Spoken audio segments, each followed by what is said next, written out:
እንትን አይደለም የሆነ ማለት ባቆም ባላቆም ምናምን ይባላል። አረ ባቆም ባላቆም የሚባል ብቻ አይደለም። ባይዚ ቀስ ብዬ እማረዋለሁ ጊዜ ሳገኝ ራሱ አይባልም። ይሄ ጊዜ ሳገኝ እማረዋለሁ አይባልም። በቃ የሆነ የሆነ እድል ሲመቻችልን በጋያችን እድል ቶሎ ተጠቅመን ግዴታ መማር ነው ያለብን እና ስለዛ በተቻላችሁ አቅም ይሄ ቪዲዮ ምናልባት እንግዲህ ዩቲዩብ ላይ ምናምን የሚያስተላልፉ ሰዎች ሊኖሩ ይችላሉ። የተለያዩ ዩቲዩቦች የሚያስተላልፉትም ከሆነ እዛ ላይ በደንብ አድርጋችሁ እዩ። አሁንም በተቻላችሁ አቅም የሆነ ትኩረታችሁን ብቻ ሰጣችሁ ስሙ። በጣም ቀለል አድርገን በቃ ማወቅ ባለብን ደረጃ ብቻ ቀለል ያለ ሲምፕል የሆነ ነገር እነግራችኋለሁ። በቃ እሱ ነው ልታውቁ አሁን የምንማማረውን ብቻ ነው በቃ ልታውቁ የግድ የምትባሉትና የሚያስፈልጋችሁ ማለት ነው። ባልተወሳሰበ መልኩ የተለያዩ ቴዎሎጂካል ተርሞችን ምናምን አንጠቀምም። ቀለል ያለ ነገር ለየትኛውም ሰው የሚሆን ምንም እንደው የሃይማኖት እውቀት የለኝም ለሚልም ሌላውም ለየትኛውም ሰው በሚሆን መልኩ ቀለል አድርገን የምንማማር ይሆናል። ስለዛ ምን እንማማራለን የሚለውን ትንሽ ነገር ልበላችሁና ከዛም ወደ ትምህርቱ እንገባለን ማለት ነው። ምን እንማማረው?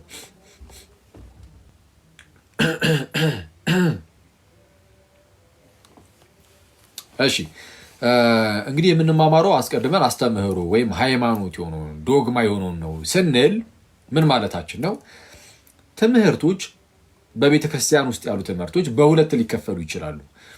ተመልከቱ። በቤተ ክርስቲያን ውስጥ ያሉ የሚሰጡ ሲነገሩ የምትሰሟቸው ትምህርቶች በሁለት ሊከፈሉ ይችላሉ። አንደኛ ቀጥታ ከራሱ ከእግዚአብሔር የሆኑ ትምህርቶች አሉ። ሁለተኛው ደግሞ የሆነ የተሰጠውን ትምህርት ለማብራራት አሊያም ብሎ የሆነ ጉዳይ ላይ አንዳንድ ነገሮችን አስፋፍቶ ለማስረዳት ሲባል ሊቃውንቱ የሰጧቸው የተለያዩ እይታዎች ደግሞ ይኖራሉ። ስለዚህ ሁለት አይነት አለ ማለት ነው የምትሰሟቸው ትምህርቶች በቤተ ክርስቲያን ውስጥ። አንደኛው የቤተ ክርስቲያን የሆነ አስተምህሮ ሲሆን፣ አንዳንዱ ደግሞ የሊቃውንት የሆኑ ደግሞ እይታዎች አሉ። የቤተ ክርስቲያን የሆነ አስተምህሮ ካልን ያንን አስተምህሮ የሰጠን ቅዱስ አትናቴዎስ አይደለም፣ ቅዱስ ዮሐንስ አፈወርቅም አይደለም፣ እግዚአብሔር ነው። ጳውሎስም አይደለም፣ ቅዱስ ዮሐንስም አይደለም፣ ቅዱስ ማቴዎስም አይደለም። የቤተ ክርስቲያን ነው ያስተምህሮ ካልን የሰጠን ማን ነው? ራሱ እግዚአብሔር ነው። ጳውሎስ ቢሰጠን እንኳን የሰጠን ከማን ተቀብሎ ነው? ከጌታ ተቀብሎ። ልክ ገላትያ ምዕራፍ 1 ቁጥር 11 ላይ መምሩ እንደተናገረው ቅዱስ ጳውሎስ ራሱም በእኔ የተሰበከ ወንጌል እንደ ሰው እንዳይደለ አስታውቃችኋለሁ ያለው። ልክ በእኔ የተሰበከ ወንጌል እንደ ሰው እንዳይደለ አስታውቃችኋለሁ። በቃ እንደ ሰው እንደ ሊቃውንት እንደምንም በፍጹም እንደዛ አይደለም። በእኔ የተሰበከ ወንጌል እንደ ሰው እንዳይደለ አሳውቃችኋለሁ። ታዲያስ ኢየሱስ ክርስቶስ ገልጦልኛል እንጂ እኔ ከሰው አልተቀበልኩትም አልተማርኩትም። ከሰው አልተቀበልኩም፣ ከሰው አልተማርኩም። ጌታ እርሱም ኢየሱስ ክርስቶስ እርሱ ገልጦልኛል እንጂ እኔ ከሰው አልተቀበልኩም። አሁን ጳውሎስ ሰጠን ቢባል ቀጥታ ጳውሎስ መነሻ ሆኖ አይደለም። ጳውሎስ መነሻ አይሆንም። ቅዱስ ጳውሎስ መነሻ አይደለም። ቅዱስ ማቴዎስ፣ ቅዱስ ዮሐንስ፣ ሌሎችም ሐዋርያት መነሻ አይደሉም። መነሻው ራሱ እግዚአብሔር ነው። እግዚአብሔር አምላካችን ወይም ጌታችን ኢየሱስ ክርስቶስ ለቅዱሳኑ ለሐዋርያቱ ይህንን አስተምህሮ ሰጣቸው፣ ይህንን ወንጌል ሰጣቸውና ያንን የተቀበሉትን ወንጌል ደግሞ ወደኛ አስተላለፉት። እነሱ የተቀበሉ አባቶቻችን ወደ ቀጣይ አባቶች እያለ በቤተ ክርስቲያን ውስጥ አሁን እኛ ጋር ደረሰ። በቅብብሎች ውስጥ ይህ አስተምህሮ ወደኋላ ተመልሰን ስንመለከተው ቀጥታ የተቀበልነው ከማን ነው? ይሄ ከእግዚአብሔር ሲሆን ይሄ ከእግዚአብሔር ነው። ከእግዚአብሔር ቀጥታ የተቀበልናቸው አስተምህሮች የቤተ ክርስቲያን ነው የሚባሉት። የሆነ ግለሰብ አይደለም፣ የቤተ ክርስቲያን። ይሄ አንደኛው ነው ብያቸዋለሁ። ሁለተኛው ግን ምንድን ነው አልኳችሁ? በተለያየ ሁኔታ ወይም የሆነ መጽሐፍ ቅዱስ ላይ የተቀመጠ ነገር ለማብራራት ምናምን ሊቃውንት ደግሞ የክርስቲያን ውስጥ የተነሱ ትልልቅ መምህራን፣ ትልልቅ ሊቃውንት አባቶቻችን፣ ቅዱሳን አባቶቻችን ያብራራሉ። ሲያብራሩ የሚያብራሯቸው አንዳንድ ነገሮች የሚሰጧቸው እይታዎች ይኖራሉ። እነዛ ደግሞ እይታ ይባላሉ አይደለ? አዎ። ለምሳሌ ሴት ከአዳም ጎን የተገኘችው ይሄ ምንም እይታ ሳይሆን ራሱ መጽሐፍ ቅዱስ የሚለው ነው አይደል? ሴት ከአዳም ጎን የተገኘችው ግን ከየትኛው ከግራ ወይስ ከቀኝ? ከግራ ጎን ነው ወይስ ከቀኝ ጎን የተገኘችው? ቆነጃጅት ከየት ነው የተገኛችሁት? እሺ ሔዋን ከአዳም ጎን ነው የተገኘችው። ከቀኝ ነው ከግራ ነው የሚል ነገር የለም መጽሐፍ ቅዱስ ላይ አለ? የለም። ስለዚህ ከግራ ነው ቢባል እይታ ነው፣ ከቀኝም ቢባል እይታ ነው። አንድምታችን ይህንን ሲያብራራ ዘፍጥረት አንድምታ ትርጓሜ ላይ ከግራ ይልና ከዚህ አንጻር ይልና መለስ ያደርግና አንድም ይልና ደግሞ ከቀኝ ይልና ደግሞ ከቀኝ ቢሉ ደግሞ ከዚህ አንጻር ብሎ ደግሞ ይናገራል። ከግራ ቢባል እንደው ከዚህ አንጻር፣ ከቀኝ ቢባል መቼስ ከሁለቱም ሳይድ ወጣች አይባልም አይደለ? ሔዋን ሁለት አይደለችም፣ አንድ ነች። ከአዳም ከጎኖቹ ወጣች ተገኘች ሳይሆን ከጎኑ ተገኘች ነው የተባለው። ስለዛ ከአንድ ጎን ነው የተገኘችው። ስለዛ ከቀኝ አንድም ደግሞ ከግራ እየተባለ ለቅዱሳኑ የሰጠው አስተምህሮ አለ ወይም እምነት ወይም ሃይማኖት አለ። ልክ ይሁዳ በመልእክቱ ቁጥር 3 ላይ እንደተናገረው ማለት ነው። ለቅዱሳን አንድ ጊዜ ፈጽሞ ስለተሰጠ ሃይማኖት እንድትጋደሉ እየመከርኳችሁ ጽፍላችሁ ዘንድ ግድ ሆነብኝ አይደል? አሁን ለቅዱሳን አንድ ጊዜ ፈጽሞ ስለተሰጠ ምን ሃይማኖት ማለት እምነት ማለት ነው። ምንድን ነው እምነት? አስተምህሮ እምነት ተብሎ ይጠራል። እንግዲህ ከዚህ ቀደም ምናልባት ነግሬያችሁ ይሆናል። ኦፍኮርስ ነግሬያችኋለሁ። እምነት ሁለት አይነት እምነት ሊኖር ይችላል። አንደኛው ቀጥታ የአማርኛ እንትኖቹን አላቃቸውም ማለት አቻ የሆነ ፍቹን አቻ የሆኑ ትርጉሙ ማለት ነው። አቻ የሆኑ ቃል ኦብጀክት ኦፍ ፌዝ እና አክት ኦፍ ፌዝ የሚባል ነገር አለ። ፌዝ ማለት እምነት ነው። ፌዝ ማለት እምነት ነው እንደምታውቁት አይደል? እና ፌዝ በሁለት ይከፈልና ኦብጀክት ኦፍ ፌዝ እና አክት ኦፍ ፌዝ የሚባል ነገር አለ። አክት ኦፍ ፌዝ ከተባለ እምነት ተብሎ ተጠርቶ ማለት ነው። ግን ማመን፣ ለምሳሌ እናንተ ስታምኑ የሆነ ነገር እሱ እምነት ይባላል። እናንተ ማመናችሁ፣ በስላሴ ማመናችሁ፣ በክርስቶስ ማመናችሁ፣ የሆነ የተሰጣችሁ አስተምህሮ አለ አይደለ? እሱን በማመናችሁ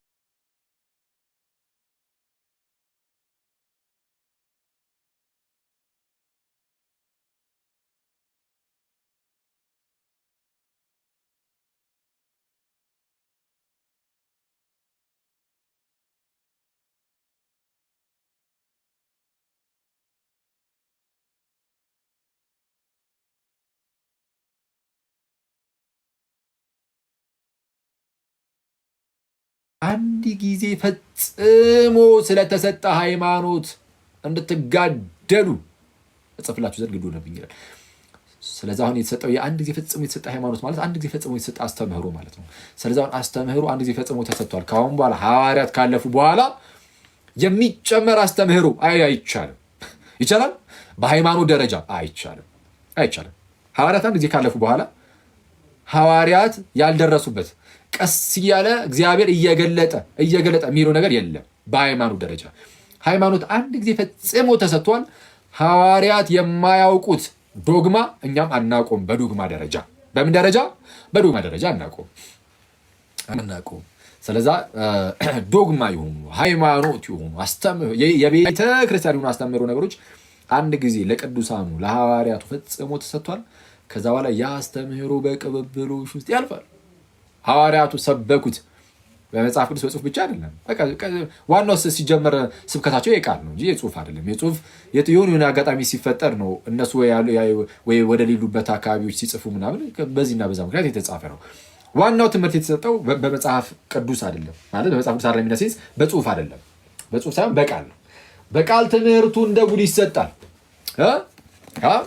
አሁን ለምሳሌ ይሄ አለ ይህ መጽሐፍ ቅዱስ በተለይ አዲስ ኪዳን የተጻፈባቸው የተለያዩ ምክንያቶች ይኖራሉ እና ዋናው ግን ሲጻፍ ትምህርቱ ሲሰጥ ግን አስቀድሞ በሐዋርያቱ በቃል ይሰጣል ትምህርት። ለምሳሌ የመጀመሪያው ስብከት ወደ 3000 ነፍሳትን የመለሰው ያ ስብከት የቅዱስ ጴጥሮስ የቃል ስብከት ነው እንጂ ጽሁፍ ጽፎ ውስጥ ይሄን አንብባችሁ ዳኑ አይደለም። በቃል ይሰብካል 3000 ነፍስ በአንድ ጊዜ በአንድ ስብከት አይደል?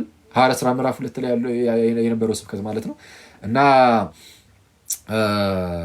ቅዱስ ጴጥሮስ ልክ እንደዛ እንደሰበከ ሁሉ ሌሎች ሐዋርያትን በተለያየ ዓለም ክፍል እየሄዱ በቃል ይሰብካሉ፣ ያጠምቃሉ፣ ይሰብካሉ፣ ያሳምናሉ፣ ያጠምቃሉ።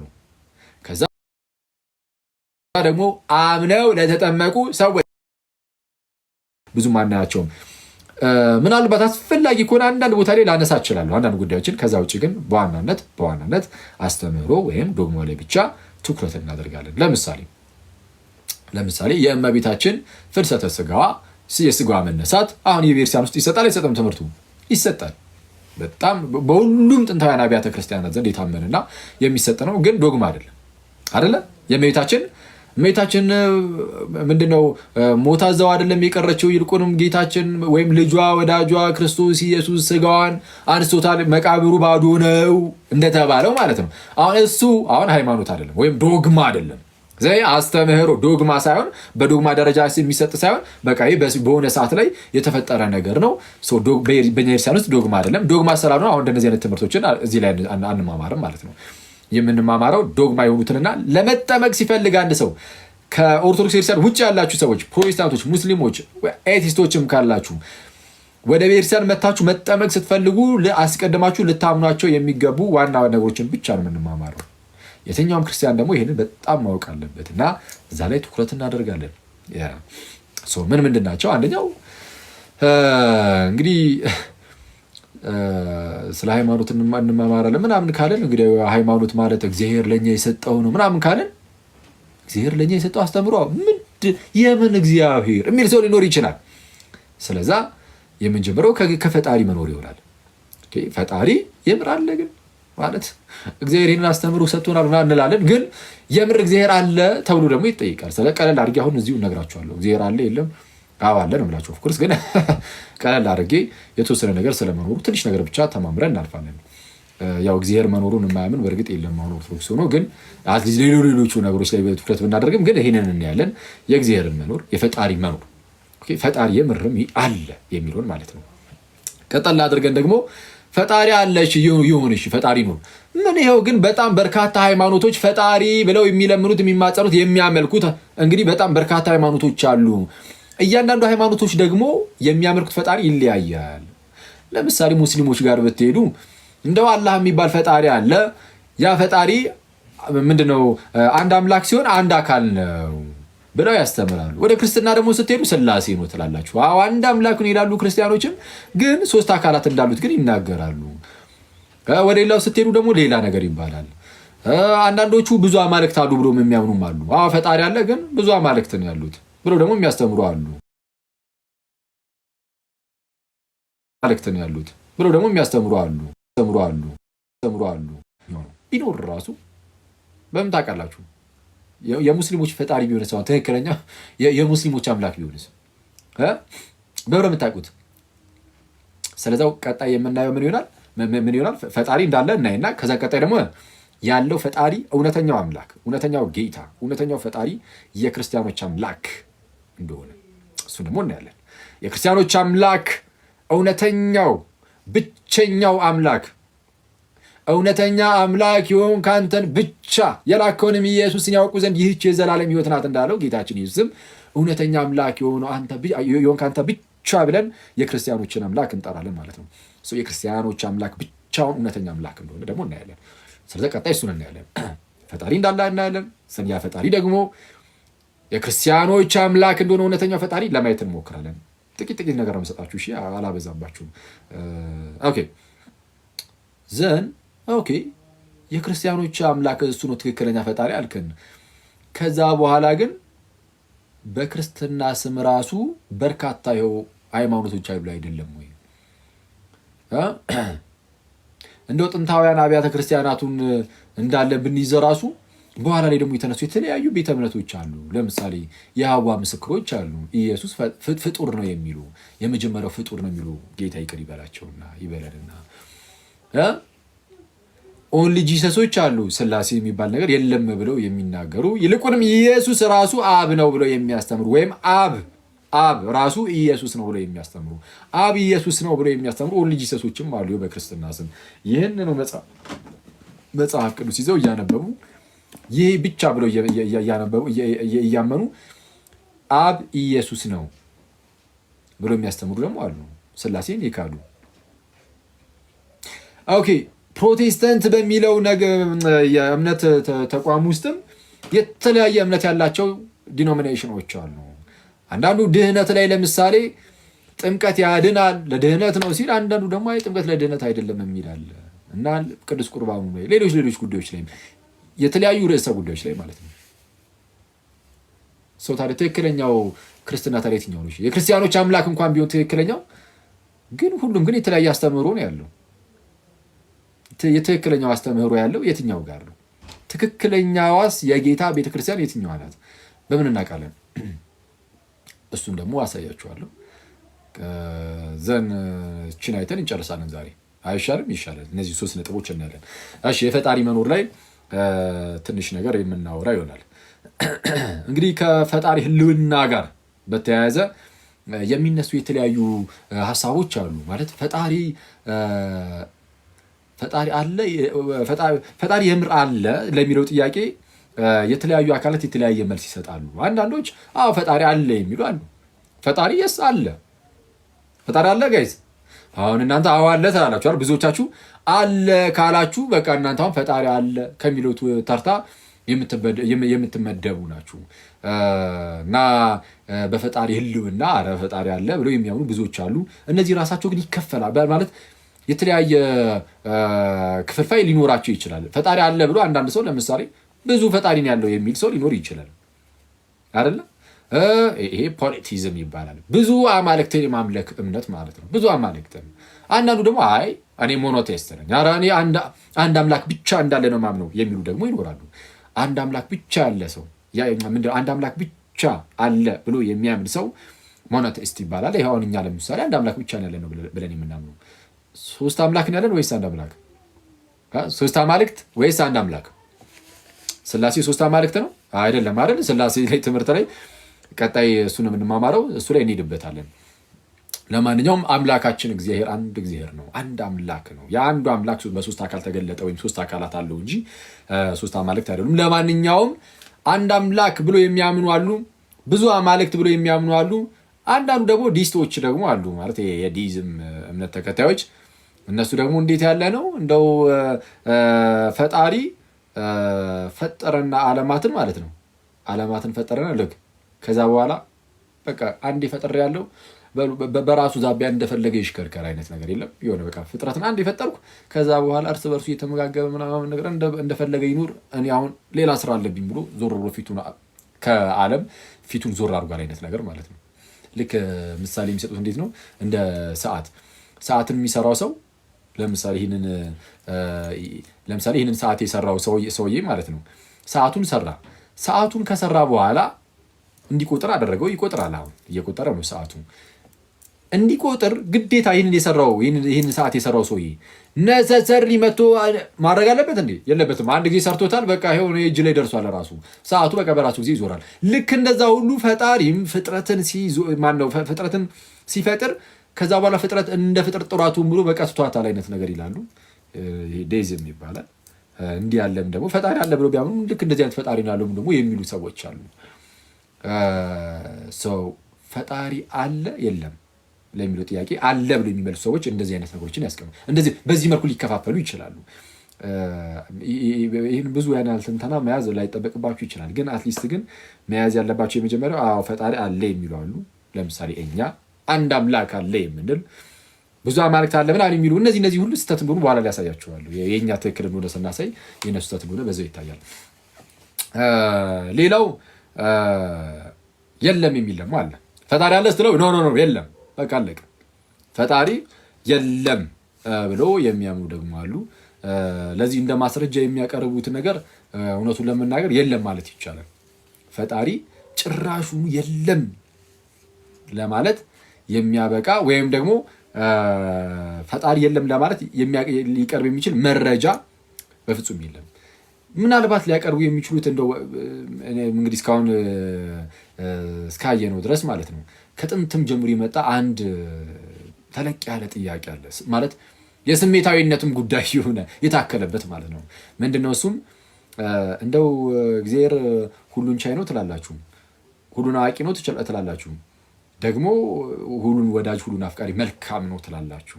ሶስቱንም ያሟላል እግዚአብሔር። ፈጣሪ ሁሉን አዋቂ ከሆነ፣ ሁሉን ወዳጅ ከሆነ፣ ወይም መልካም ከሆነ ማለት ነው። መልካም ከሆነ እግዚአብሔር ወይም ክፋትን የሚጠላ ማለት ነው ከሆነ ከዛ ደግሞ ሁሉን ቻይ ከሆነ እነዚህ ሶስቱን ካሟላ ለምን ክፋት ታዲያ ምድር ላይ እናያለን? ክፋትን ለምን እናያለን ይላሉ። በአጭሩ ምን መሰላችሁ ጥያቄው? ለምሳሌ ምድር ላይ ክፋት አለ የለም ማለት ክፋቶች ይታያሉ በአንድም በሌላም ምክንያት የተለያዩ ክፋቶች ማለት ለምሳሌ የህፃናት መገደል፣ የህፃናት መደፈር፣ የተለያዩ ምስኪኖች መገደል፣ የትኛውም ሰው መገደል ምናምን እና የመሳሰሉት እንዲህ ያሉ የተለያዩ ሰፈሪንግ ምናምን በህመም መሰቃየት ሊሆን ይችላል፣ በጦርነት ውስጥ ማለፍ ሊሆን ይችላል። እንደዚህና መሰል የሆኑ ነገሮችን ያነሱና እንዲህ ያሉ ነገሮች ክፋቶች ናቸው። አሁን እነዚህ ነገሮች እግዚአብሔር ያውቃል አያውቅም? በቃ ሁሉን አዋቂ ነው ስለምትሉ ያውቃል። ሁሉን አዋቂ ነው ስለሚባል ማለት ነው። እሺ ዘን ክፋትን ደግሞ አይፈልግም ብላችኋል። መልካም ነው፣ ኦል ጉድ ነው እግዚአብሔር መልካም ከሆነ እሺ፣ ስለዛ ክፋትን አይፈልግም፣ ሊያጠፋው ይገባዋል። ሁሉን ቻይ ነው ስለምትሉ ደግሞ ማጥፋት ይችላል። ማጥፋት የሚችል ከሆነ ማጥፋት አለበት። ግን ይኸው ክፋቶች አሉ፣ ክፋቶች ስላሉ በቃ ፈጣሪ የለም ማለት ነው ብሎ የመደምደም ነገር ይህን ነው ብዙ ጊዜ ሊያቀርቡ የሚችሉት። ይሄ ሰዎችን ስሜታዊ ስለሚያደርግ በተለይ እንደዚህ አይነት ነገር የሚደርስባቸው ሰዎች በጣም በቀላሉ የሚጠቁበት በሽታ ነው ይሄኛው በሽታ ማለት ነው። እና አክቹዋሊ ይህንን በጣም በአጭሩ ለመመለስ ማለት ነው በአጭሩ ለመመለስ በደንብ አድርጋችሁ ጆሮአችሁን ስጡኝ። እዚህ ጋር ጆሮአችሁን በጣም ያፈልጓሉ። እዚህ ጋር ፈጣሪ የለም ብለው ደምድሞ አይደል የተነሱት ላለመኖሩ ብለው አሁን የተናገርኩትን ነው የሚናገሩት። በቃ እነዚህ ሶስቱን ያስቀምጡና ማለት ነው ከነዚህ ከሶስት ውስጥ ለምሳሌ ከፈጣሪ ላይ እና በቃ ፈጣሪ ተብሎ ለሚታሰበው አካል ማለት ነው አንዱን ለምሳሌ ብትቀንሱ አንዱን ማለት ነው ከነዚህ ከሶስቱ አትሪቢዩቶች ወይም መገለጫዎች አንዱን ብትቀንሱ ሁለቱን አሟልቶ ግን ፈጣሪ መኖር ይችላል። ምን እያልኩኝ ነው? ለምሳሌ ሁሉን አዋቂ ነው፣ ሁሉን ቻይ ነው፣ ምንድነው ሁሉን አዋቂ ነው፣ መልካም ነው፣ ፕላስ ደግሞ ሁሉን ቻይ ነው የሚል አለ አይደል? ኦኬ ለምሳሌ ክፋት ይፈጠራል ግን ፈጣሪ አለ ብለናል። እና ያ ፈጣሪ ግን ክፋት ሲፈጠር በቃ እንዲፈጠር ፈለገ ማለት ክፋቶች ሲፈጠር ክፋትን ማስወገድ ያን ያህል የማይፈልግ ነው ወይ? ወደ ዲስቶቹ ልመለሳቸው አንዴ፣ በጣም ይቀርታል። ዲዝም ላይ ፈጥሮ ከዛ በኋላ ዞራ ላይ የሚሉት ነገር አለ። ለምሳሌ የእነሱን ፈጣሪ እናምጣውና እዚህ ጋር ኤቲስቶችን በእነሱ መምታት ይቻላል። በአጭሩ ዲስቶች አንድ ጊዜ ፈጠረና ፈጣሪ ፍጥረትን ዞራ ላይ አይደል የሚሉት? እሺ ዞራ አለ። ከዛ በኋላ በቃ ይሄው እኛ እንደፈለግን እየሆንን ነው። ግን ፈጣሪው ፈጥሮን ዞር ብሎ ነው ፈጣሪ አለ ቢባል ምን ይላሉ ታዲያ? ምንም በቃ አለቀ። ስለዚህ አሁን የዲዝም አምላክ የምርም አለ ሊሉ ነው ማለት ነው። ስለዚህ ይሄ ለምንድን ነው ያነሳውላችሁ? ኤቲስቶቹ የሚያነሱት እነዚህ ሶስቱን ነገሮች አንስተው ምናምን እንደዛ የሚለው ለእነሱ ፈጣሪ የለም ለሚለው ክሌማቸው ወይም ደግሞ ሀሳባቸው ማስረጃ መሆን አይችልም። ለምሳሌ የዲስቶቹ አምላክ እነዚህ ሶስቱ አያስፈልጉትም። ዴስቶች ያልኳችሁ ቅድም የዲዝም እምነት አራማጆች ማለት ነው። ፈጣሪ ልክ የሰዓቱን የሰጠኋችሁ ማለት የሰዓቱ ምሳሌ ፈጣሪ ፍጥረትን ፈጠረና ከዛ ዞር አለ አይደል ያሉት። ስለዛ ፍጥረቱ ላይ የሚፈጠሩ ነገሮች ሁሉ የሱ ጉዳይ አይደሉም። ምንም ኢንተርቬን አያደርግም፣ ጣልቃ አይገባም ነው የሚሉት። አሁን ይሄ ትክክል ነው እያልኳችሁ አይደለም። እንዴት እንደምንመልሰው ከኛ አንፃር እነግራችኋለሁ። ግን አሁን ለምሳሌ በአጭሩ በዚህ በዲዝም ፍልስፍና በእነሱ እምነት በእነሱ እንበለውና አስተምህሮ እንሂድ ካልን ኤቲስቶች ያመጡት ነገር ውድቅ ይሆናል። በቃ ይሄ እነዚህ ነገሮች ሶስቱ አትሪቢዩቶች ባይኖሩት ራሱ ፈጣሪ ስቲል መኖር ይችላል። ያው የዲስቶች አምላክ እንደዛ ስለሆነ ስለዛ ኤቲስቶች ስህተት ናቸው ማለት ነው። ወይም ደግሞ ፈጣሪ የለም ለማለት ይህንን ማቅረብ ጭራሽ አይጠበቅባቸውም። ስለዛ ምንም አይነት ማስረጃ የላቸውም ፈጣሪ የለም ለማለት። ግን የኛ አምላክ ግን ትክክል ነው። እነሱ እንዳሉት ሁሉን አዋቂ ነው፣ ሁሉን ቻይ ነው፣ ሁሉን ወዳጅ መልካም ነው። ግን ስቲል ክፋት ይፈጠራል። ለምን ከተባለ በአጭሩ ሁሉን የማይችል ሆኖ አይደለም፣ እንደው መልካም ሳይሆን እና ክፋትን የማይጠላ ሆኖ አይደለም፣ ሳያውቅ ቀርቶ አይደለም። ሁሉን ያውቃል። ግን በጣም ብዙ ምክንያቶች ሊቀርቡ ይችላል። አንደኛው ያለንባት ዓለም ክፋት የነገሰባት ዓለም ናት። ማለት የውድቀት ዓለም ነው። እግዚአብሔር አስቀድሞ ሲፈጥረው እንዲህ አይነት ዓለም ላይ አልነበረም የፈጠረን። እግዚአብሔር አስቀድሞ ሲፈጥረን በክብር ነበር። በኋላ ግን ሰው ኃጢአትን ሰራ፣ በኃጢአትን ምክንያት ወደቀ። የውድቀት ዓለም ውስጥ ስላለን እንደነዚህ አይነት ነገሮች ይፈጠራሉ። እስከ መቼ? ሁሉም እስኪያልፍ ድረስ፣ ጌታችን ኢየሱስ እስኪመጣ ድረስ። ልክ ክርስቶስ ኢየሱስ ተመልሶ ሲመጣ እነዚህ ነገሮች ሁሉ ያበቃላቸዋል። እንደነዚህ አይነት ክፋቶችን የምናየው በአጭሩ የመጀመሪያው ነገር የወደቀው ዓለም ውስጥ ስላለን ነው። በወደቀው ዓለም ውስጥ መሆነን ግን እግዚአብሔር ሩህሩህ ነውና ቸር ነውና ቸር አምላክ ነውና እስቲል በምህረቱ እኮ ይጎበኘናል። በምህረቱ ሲጎበኘን በምህረቱ እየጎበኘንም አንዳንድ ጊዜ ክፋቶች ሲኖሩ እናያለን። የክፋቶቹ መኖር የተለያየ አሁንም በዚሁ በወደቀው ዓለም ውስጥ መሆነን እንኳን አሁን ደግሞ እየመለስን ያለ ነው። በወደቀው ዓለም ውስጥ መሆነን ክፋቶች ብናይ አንዳንዴ ነፃ ፍቃድ የሚባል ነገር አለ። ሰው ነፃ ፍቃድ አለው። ነፃ ፍቃዱን ተጠቅሞ እግዚአብሔር ሳያስገድደው ማለት ነው። እግዚአብሔር አያስገድድህም። ስለማያስገድድህ ሰው ነፃ ፍቃዱን ተጠቅሞ የሆነ ክፋትን ሊያደርግ ይችላል። እግዚአብሔር ግን ይቀጠዋል። በኋላ ላይ እግዚአብሔር ግን ይቀጠዋል። ክፋት ለደረሰባቸው ሰዎች ግን እግዚአብሔር ደግሞ ይሾማቸዋል ነው። እንግዲህ እንዴት ነው ጀስቲፋይ የምታደርጉት ይህንን ከተባለን እንደ ክርስትናው ከሆነ የምንጠየቀው በዚህ መልኩ ማስቀመጥ ይቻላል። አንድም ደግሞ እግዚአብሔር ቀለል ያሉ ክፋቶችን ሊፈቅድ ይችላል። ከባድ ክፋቶችን በኋላ የሚመጡ ክፋቶችን ለማስቆም ለምሳሌ መብራት ቢጠፋ ለምሳሌ ክፋት ነው አለ እናንተ ያው መብራት ቢጠፋ ለምሳሌ አይ እንደው እነዚህ መብራት ኃይሎች አይናቸውን ያጥፈው ይላል አንዳንድ ሰው። ኦኬ እሺ መብራት መጥፋት ለኛ ክፋት ሊሆን ይችላል ማለት የማንፈልገው ነገር ስለሆነ፣ ግን መብራቱን ያጠፉት ምናልባትም መብራቱን ባያጠፉት ኖሮ ማለት ነው የሆነ የኤሌክትሪክ ነገር ምናምን ተቀጣጥሎ ሙሉ ሰፈሩን የሚያጠፋው ቢሆን የሚያነደው ቢሆን እንዳያነደው መብራት እንዲጨልም እንዲጠፋ መብራት ኃይሎች ይፈቅዳሉ ማለት ነው አይደል? ቀጣይ የሚመጣውን አደጋ ምንድነው ለመቋቋም ማለት ነው። እግዚአብሔር በአንድም በሌላም ምክንያት የባሰ አደጋ እንዳይመጣ እንደው ቀለል ያሉ አደጋዎችን ሊፈቅድ ደግሞ ይችላል። እና እዚህ ላይ ትልቁ ሌላው ልናውቀው የሚገባው ነገር ግን እያንዳንዱን ነገር ግን አናውቅም። የእግዚአብሔርን ነገር አያችሁ ነብዩ እግዚአብሔርም እንደተናገረው ሰማይ ከምድር እንደሚርቅ የእግዚአብሔርም ሐሳቡ ከኛ እጅጉን የራቀ ነው። ስለዛ እግዚአብሔር የሚያደርጋቸውን እያንዳንዱን ነገር የእርሱን ሐሳቦች ሁሉ ልንተነትን አንችልም። በአንድም በሌላም ምክንያት እንደው ከዚህ አንጻር ሊሆን ይችላል ብለን እንዲህ ልንናገር እንችላለን እንጂ ማለት ነው። ለምሳሌ አንድ ሕፃን ልጅ የሆነ የኳንተም ፊዚክስ ምናምን ቢጠይቅ ይመለስለታል? አይመለስለትም አይደለ? አንድ ሕፃን ልጅ አንድ ሕፃን ልጅ የሆነ ከበድ ያለ ጥያቄ ቢጠይቅ ቢመለስለት ሊገባው የማይችለው አይነት ከሆነ አይመለስለትም አይደል? በቃ ቀስ እያለ ሲያድግ ያውቀዋል አይነት ነገር። ለምሳሌ ገና የ2 ዓመት ሕፃን ልጅ እንደምንም እንደው አፍ አውጥቶ እንዴት ነው የተወለድኩት ብሎ ቢጠይቅ እንዲህ ተደርጎ ብሎ አሁን ዲቴል የሚነግረው ሰው አለ? በፍጹም የለም። ለምን? አይረዳውም። ቢነገረውም ስለማይረዳው ቀስ ብሎ ሲያድግ ያውቀዋል። ልክ እኛም ደግሞ በእግዚአብሔር ፊት ልክ እንደዚህ እንደ ሕፃናት ነን በእግዚአብሔር ዘንድ እኛ ከሕፃናት የባስነን በጌታ ስም በእግዚአብሔር አሰራር ውስጥ በእግዚአብሔር ነገር ውስጥ በእግዚአብሔር ፊት ከሕፃናት የባስነን ገና በጣም ሕፃናት ነን። ስለዚህ በሚመጣው ዓለም ደግሞ የምናውቃቸው ብዙ ነገሮች ይኖራሉ። አሁን በድንግዝግዝ እንደምናይ ነን፣ በኋላ ግን በግልጥ ደግሞ የምናይበት ጊዜ ይኖራል። ስለዛ ምንድነው አንዳንድ ነገሮች የእግዚአብሔርን ሐሳብ ሁሉን ነገር እንረዳ አንልም። ይሄ ሁሉን ነገር እንተንተን አንልም። እኛ በእኛ እምነት እግዚአብሔር የሆነ እንደው አንዳች የሆነ ዓላማ አንዳች የሆነ አጀንዳ ይኖረዋል። እያንዳንዱን ነገር ግን እኛ ደግሞ ማወቅ አለብን። ለምንድነው እንደዚህ ያደረገው እንለዋለን? አንለውም።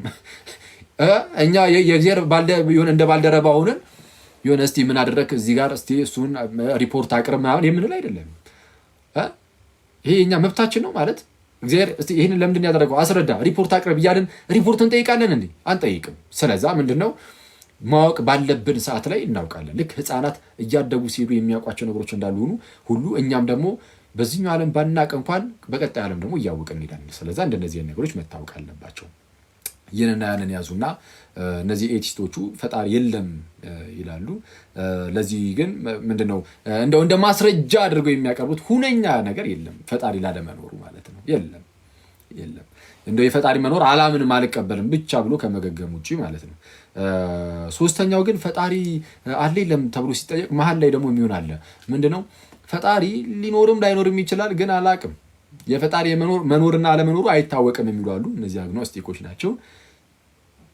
ፈጣሪ ይኑር አይኑር አይታወቅም የሚሉ ማለት ነው። እሺ ይኑር አይኑር አይታወቅም፣ አግኖስቲኮች እንደዛ ይላሉ። ይኑር አይኑር አይታወቅም። እውን ግን ፈጣሪ ይኑር አይኑር ይታወቃል አይታወቅም? አረ ይታወቃል። የፈጣሪ መኖር የፈጣሪ ህልውናው የእግዚአብሔር መኖር ይታወቃል። በምን ይታወቃል? እግዚአብሔር እንዳለ በመገለጡ። ምንድነው መገለጡ? እንግዲህ አሁን ሰው እግዚአብሔር አለ የለም? ትክክል፣ አዎ አለ። እሺ እንዳለ በምንድን ነው የሚታወቀው ከተባለ እግዚአብሔር ራሱን በሚገልጥበት መንገድ። አሁን እግዚአብሔር አለ ለማለት በእግዚአብሔርና እንግዲህ ይህንን የሚናገሩ ሰው ከሆነ በእግዚአብሔርና በሰው መካከል ግንኙነት ያስፈልጋል። በእግዚአብሔርና በሰው መካከል ግንኙነት ያስፈልጋል፣ መተዋወቅ ያስፈልጋል። ሰው እግዚአብሔርን እንዲያውቀው ወይም እንዲያገኘው እግዚአብሔር ራሱን በተለያየ መልኩ ራሱን ዝቅ አድርጎ ለሰው መግለጥ አለበት። አለበለዚያማ እግዚአብሔርን አሁን ቀጥታ ብድግ ብሎ እግዚአብሔርን ማወቅ የሚችል የለም። እግዚአብሔርን ማወቅ የሚችል ማንም የለም። እግዚአብሔር ከፍ ያለ ነው። እግዚአብሔር አምላካችን ከሁላችን እጅግ ከፍ ያለ ነው። ከአእምሯችን ሁሉ የሰፋ ነው እና ያንን ኃያል የሆነ ኢንፊኒት የሆነ የማይወሰነውን አምላክ ውስን በሆነች በዚህ ጭንቅላታችን ልንመረምረው፣ ልንደርስበት፣ ልናውቀው በፍጹም አንችልም። ስለዚህ እግዚአብሔር የማይወሰን ነው። የማይወሰነው አምላክ የሚታወቀው ለእኛ ለውስኖቹ ማለት ነው። ውስን በሆነ መልኩ ይመጣና ይገለጥልናል። ከዛን ሲገለጥልን በዛ ውስጥ እግዚአብሔርን እናውቀዋለን። እግዚአብሔር የሚታወቀው በመገለጡ ነው። በባህሪው የማይወሰን ነው። ውስን በሆኑ ነገሮች ግን ራሱን ሊገልጥ ስለሚችል በነዛ ውስን በሆኑ ነገሮች በተገለጠው መሰረት ልናውቀው ልንረዳው እንችላለን እንጂ ቀጥታ እግዚአብሔርን እንደዚሁ በባህሪው አናውቀውም። በመጽሐፈ ኢዮብ ምዕራፍ 11 ቁጥር 7 ላይ ምን ይላል? የእግዚአብሔርን ጥልቅ ነገር ልትመረምር ትችላለህን? ወይስ ሁሉን የሚችል አምላክን ፈጽመ ልትመረምር ትችላለህን ብሎ እንደተናገረ ማለት ነው። ኢዮብ ምዕራፍ 11 ቁጥር 7 ላይ ሐዋርያው ቅዱስ ጳውሎስም ምን ይላል? በመጀመሪያ ቆሮንቶስ መልእክቱ ምዕራፍ 2 ቁጥር 11 ላይ ከእግዚአብሔር መንፈስ በቀር ለእግዚአብሔር ያለውን ማንም አያውቅም። ከእግዚአብሔር መንፈስ በቀር ለእግዚአብሔር ያለውን ማንም ሊያውቅ አይችልም። ማንም አያውቅም፣ ማንም ሊያውቅ አይችልም። ስለዛ እግዚአብሔርን በባህሪው ቀጥታ ልናውቀው አንችልም። የምናውቀው በመገለጡ ልክ የፀሐይዋን ከዚህ ቀደም ብዙ ጊዜ እላታለሁ። ፀሐይ ለምሳሌ ምን ያህል ነው የምትሞቀው? ምን ያህል ነው የምትሞቀው? እስኪ ፀሐይ ማለት ሞቃታማ የሆነ አካባቢ ያለ ሰው እንደ 40 ዲግሪ ሴልሺየስ የሙቀት መጠን መለኪያ ነው። ብዙዎቻችሁ ታውቃላችሁ። ሲሳሪም 40 ከዛ በላይ ይሄዳል። 45 50 ምናምን እሺ ዛረሳረ ይሆናል የሚል አለ። ፀሐይ የምትሞቀው ኧረ እኛ ጋር ሀሩር ነው 50 ዲግሪ ሴልሺየስ ነው የሚል ደግሞ ሊኖር ይችላል። እና ደግሞ ታድሞ ቀዝቀዝ ያለ ካለ ደግሞ 20 30 ማነው 20 10 ምናምን እያለ ይወርዳል። 30 ሞቃት ነው ኦፍኮርስ እያለ ይወረደ ደግሞ ሊሄድ ይችላል። አሁን ፀሐይ የምትሞቀው እንዲህ ነው ያልነው ከምን አንጻር ነው? እኛ ጋር ከደረሰው አንጻር ነው። ብርድ አካባቢ ያለ ሰው ከእሱ ጋር ከደረሰችው አንጻር 10 ዲግሪ ሴልሺየስ 15 20 ምናምን ሊል ይችላል። ሞቃታማ አካባቢ ያለው ወዳጃችን ደግሞ እሱ ጋር ከደረሰው ሙቀት አንጻር ያይና ፀሐይ 40 ዲግሪ ሴልሺየስ 50 ዲግሪ ሴልሺየስ ትሞቃለች ሊል ይችላል። 40 እና 50 ዲግሪ ሴልሺየስ ፀሐይ ግን የምርም በራሷ ግን ፀሐይ ማለት ነው ምን ያህል ዲግሪ ሴልሺየስ የምትሞቅ ይመስላችኋል? አሁን እኛ ጋር የደረሰው ሳይሆን በራሷ ደግሞ ፀሐይ ምን ያህል 15 ሚሊዮን ዲግሪ ሴልሺየስ አካባቢ ነው ሙቀቷን የሚባለው። 15 ሚሊዮን can you imagine it? 15 ሚሊዮን ዲግሪ ሴልሺየስ ማለት ከምታስቡት በላይ በጣም ብዙ ነው። በጣም ውሃ የሚፈራው 100 ዲግሪ ሴልሺየስ ላይ ነው ማለት ውሃ ሰዓት ላይ ጠዳችሁ ውሃ ሰዓት ላይ ጥዳችሁ ሰዓት ላይ አድርጋችሁ ሙቀት ነገር ላይ ማለት ነው። ልክ ውሃው ሲፈላ በፍራት ሲጀምር በምን ያህል የሙቀት መጠን ነው የሚፈላው? በ100 ዲግሪ ሴልሺየስ። የዋተር ቦይሊንግ ፖይንት ስንት ነው? ኬሚስትሪ ስትማሩ 7ኛ ክፍል 100 ዲግሪ ሴልሺየስ አይደለ? አሁን ውሃ የሚፈላበት የሙቀት መጠኑ 100 ዲግሪ ሴልሺየስ ከሆነ አስቡት ምን ያህል ሙቀት እንደሆነ ውሃን እስኪያፈላ ድረስ። ግን ስንት ነው? 100። ፀሐይ ግን 15 ሚሊዮን። በጣም ዘጭ ነው በጌታ 15 ሚሊዮን ዲግሪ ሴልሺየስ። ኦኬ ይህን ነገር ያነሳሁት ለምንድን ነው? ፀሐይ 15 ዲግሪ ሴልሺየስ ግን እኛ ጋር ግን ስደርስ ይኸው 40 20 30 እየሆነ ነው እየደረሰ ያለው አይደል? ስለዚህ አሁን እኛ ጋር የደረሰውን አይተን በቃ ፀሐይም ልክ እንደዚሁ ነው በቃ 20 ዲግሪ ሴልሺየስ ነው 20 እንላለን አንልም። በቃ ይሄ እኛ ጋር የደረሰበት ነው። እግዚአብሔር አምላክም የፀሐይ ጌታ እግዚአብሔር ደግሞ በራሱ ኃያል ነው። ኢንፊኒት ነው፣ ጭራሽ አደርስበትም። ኢንፊኒት ነው፣ ጭራሽ አደርስበትም። የማይወሰን ነው። ያ የማይወሰነው አምላክ ግን ውስን በሆነ መልኩ እኛ ጋር ደግሞ ዝቅ ብሎ ደግሞ ይተዋወቀናል። እናውቀዋለን። ስለዚህ የምናውቀው ራሱን ለኛ በገለጠበት አነስ ባለ መንገድ ነው እንጂ በዛ በማይወሰነው ደረጃ አይደለም። በማይወሰነው ደረጃ ማንም አያውቀውም። ምክንያቱም ውስን የማይወሰንን አያውቅም። ውስን የማይወሰንን የሚያውቀው ያ የማይወሰነው አካል በሚወሰን ነገር መጥቶ ሲገለጥለት ብቻ ነው። ስለዚህ እግዚአብሔርን የምናውቀው ይሄን የማይወሰነውን አምላካችንን የምናውቀው በምንድን ነው ከተባለ በመገለጡ ራሱን እግዚአብሔር ገልጧል። በምን ገልጧል ከተባለ በሁለት መንገድ። አንደኛ አጠቃላይ መገለጥ የሚባል ለምሳሌ በፍጥረት በኩል ፍጥረትን አይተህ እግዚአብሔርን ማየት ትችላለህ፣ ማወቅ ትችላለህ። እግዚአብሔር በፍጥረቱ ተገልጧል። እሱ እንዴት እንደሆነ ትንሽ እናያለን። ግን በፍጥረት የተገለጠው መገለጥ ለየትኛውም ሰው የሚሆን ነው።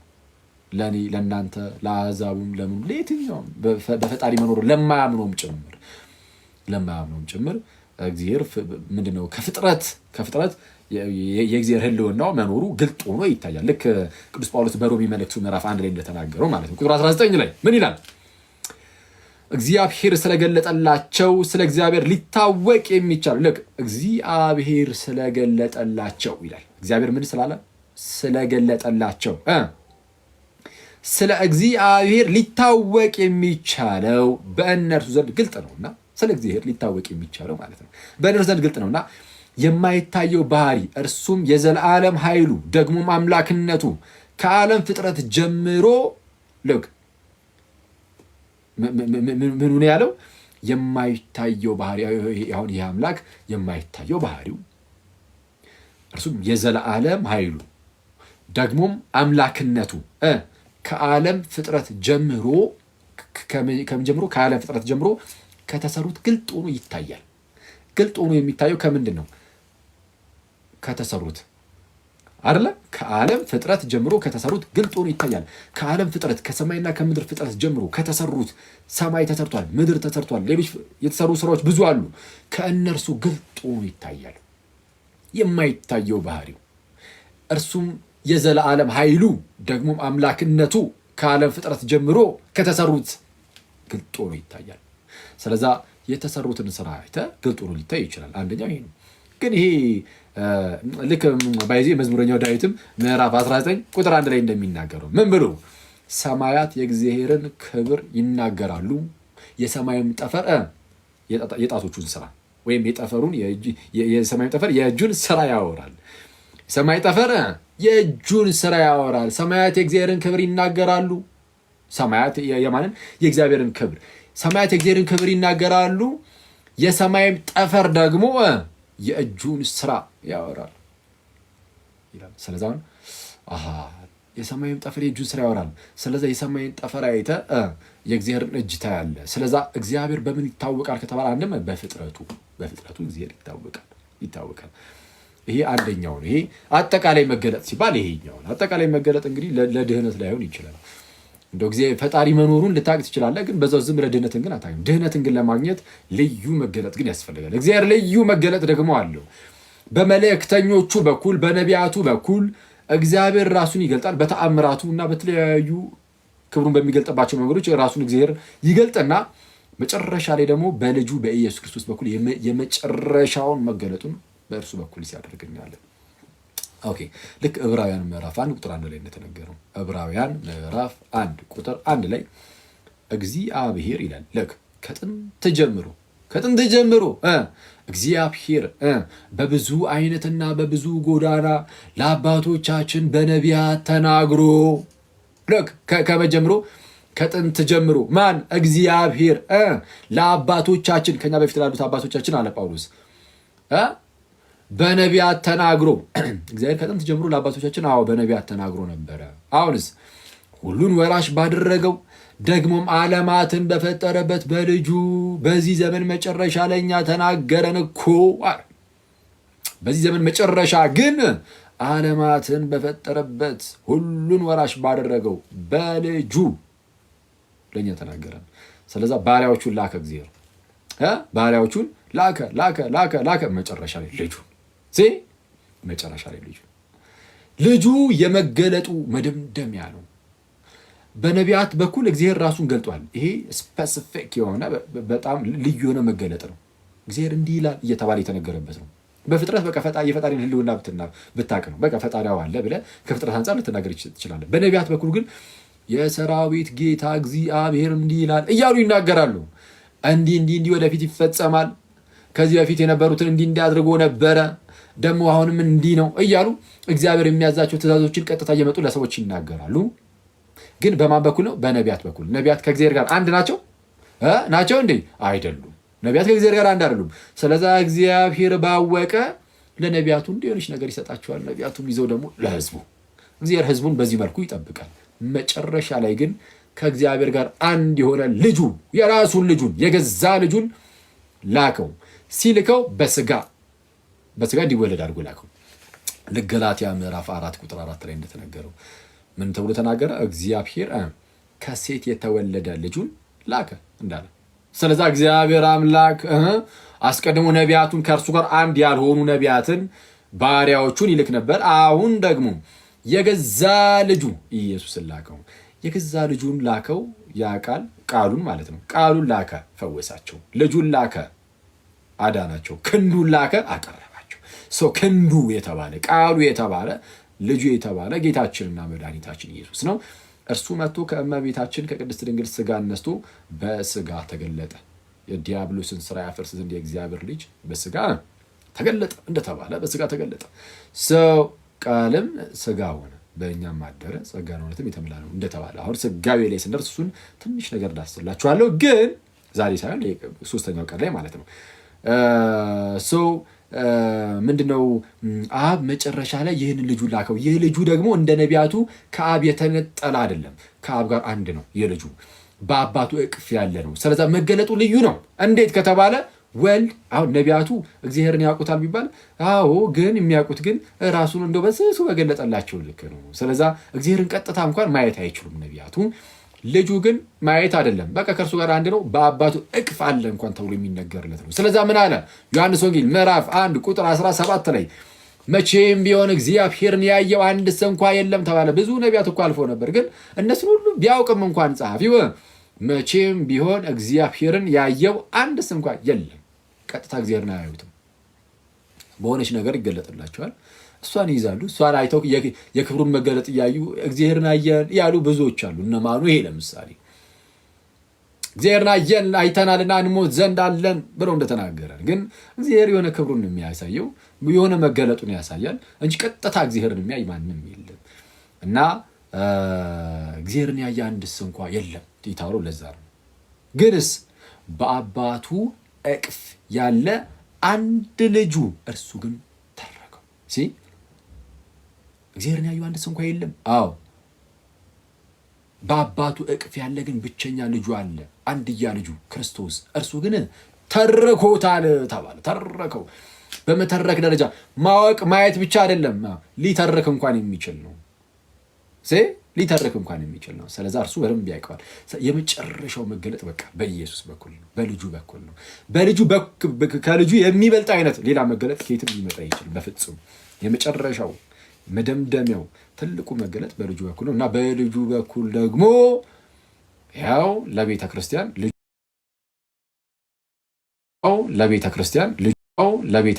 ልጁ ኢየሱስን ለቤተ ክርስቲያን ሰጠ። እግዚአብሔር አብ ሁሉን ከእግሩ በታች ካስገዛለት በኋላ ለቤተ ክርስቲያን ራስ ይሆን ዘንድ ሰጠው እንደተባለ በኤፌሶን ምዕራፍ 1 ላይ የቤተ ክርስቲያን ራስ ነው። አሁን የኛ ክርስቲያን ጌታችን ኢየሱስ ራስ ነው፣ ንጉስ ነው።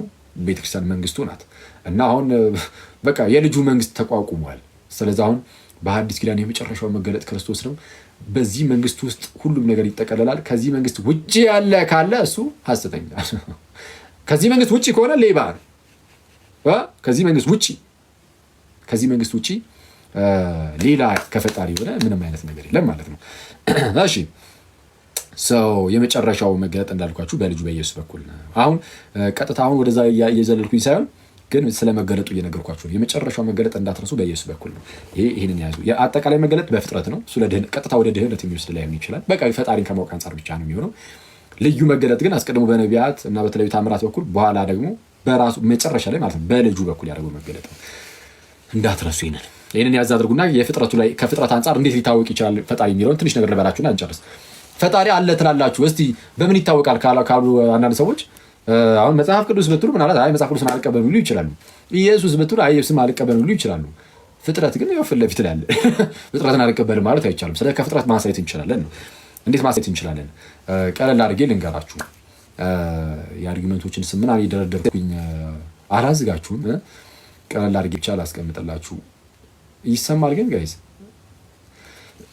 እስቲ ቆይ ኮመንት አንዴ ልክፈትላችሁና እየተግባባን ነው ወይስ ግራ እያጋባችሁ ነው? እየተግባባን ነው። እየተግባባን ነው። አጭር ደቂቃ ነው የምትቀረኝ ካሁን በኋላ። በቃ ትንሽ ነገር ብቻ ሄጅበት እንጨርሳለን። እየተግባባን ነው።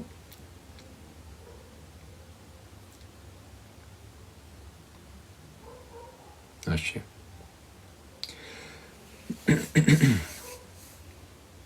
በጣም አሪፍ፣ በጣም አሪፍ። እግዚአብሔር አምላክ ደግሞ በደንብ አድርጎ እርሱ እንዲገባችሁ ያድርግ።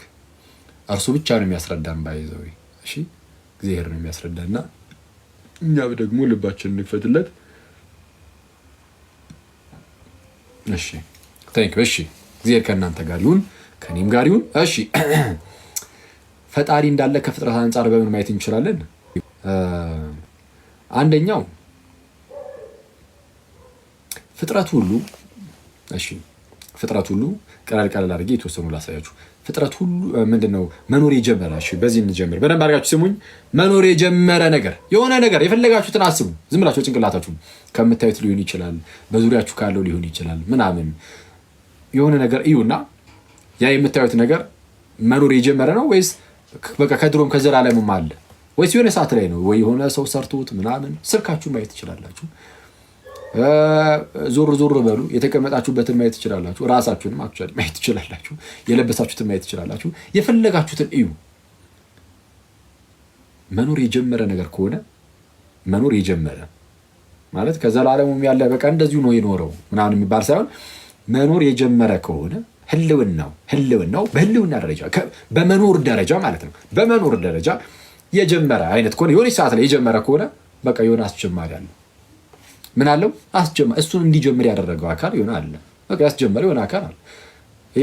ይሄ ጨርቅ ከዘላለሙ አለ እንዴ? የለም። የሆነ ሰዓት ላይ ነው የመጣው ነው። መኖር የጀመረው የሆነ ሰዓት ላይ ነው። አዎ እንግዲያውስ አስጀማሪ አለው አይደል? አዎ ይሄንን ልብስ የሰፋ የሆነ አካል አለ። ስለዚህ አስጀማሪ አለ። ስልኬ፣ ሪንግ ላይት፣ ኮምፒውተር፣ ሪሞት፣ መጽሐፍ፣ በዙሪያ ያሉ ቤት፣ ቁምሳጥን ምናምን፣ አልጋ፣ ቁምሳጥን ብዬ እዛው ጋር አልጋ፣ እዛው ጋር ምን ያህል ቢጠብ ነው በሉኝ። ምን ያህል ቢጠብ ነው በሉኝ ጋይስ። እሺ የምታዩቸው ነገሮች ሁሉ መኖር የጀመሩ ከሆነ የሆነ ሰዓት ላይ የጀመሩ ከሆነ የሆነ አስጀማሪ አላቸው አይደል? ለመጽሐፉ አስጀማሪ አለው። ለአልጋው የሆነ አስጀማሪ አለው። የተቀመጥኩበት ወንበር አስጀማሪ አለው። ለስዕላቱ አስጀማሪ አላቸው። ስለዚህ የሆነ አስጀማሪ አለ። መኖር የጀመረ ነገር ካለ ዝም ብሎ ብቅ የሚል የለም። የሆነ from nowhere ማለት ካለምንም የሆነ ካለመኖር ዝም ብሎ ብቅ የሚል የለም። እንዴ አንተ ይሄ ሪሞት ለምሳሌ ይሄ ሪሞት ዝም ብሎ ካለመኖር አስቀድሞ ሳይኖር ማለት ነው ብቅ ዝም ብሎ እንደዚህ አለ ይባላል? በፍጹም እንደዛ በቃ ብሏል የሚል ሰው ካለ ማለት ነው። አይ በቃ ካለመኖር ዝም ብሎ እንደዚህ ነው ብቅ ያለው የሆነ ነገር አስጀምሮት አይደለም የሚል ካለ ሪሞት ብቻ አይደለም የትኛውንም ነገር ይሁን ካለ ያ ነገር ለምሳሌ ይሄ ሪሞት ስለሆነ የያዝነው ማለት ነው። ለጊዜው እሺ ተመጣብኝ ምን ነው ወይስ ሪሞት ሳሳይ አይመቸውም?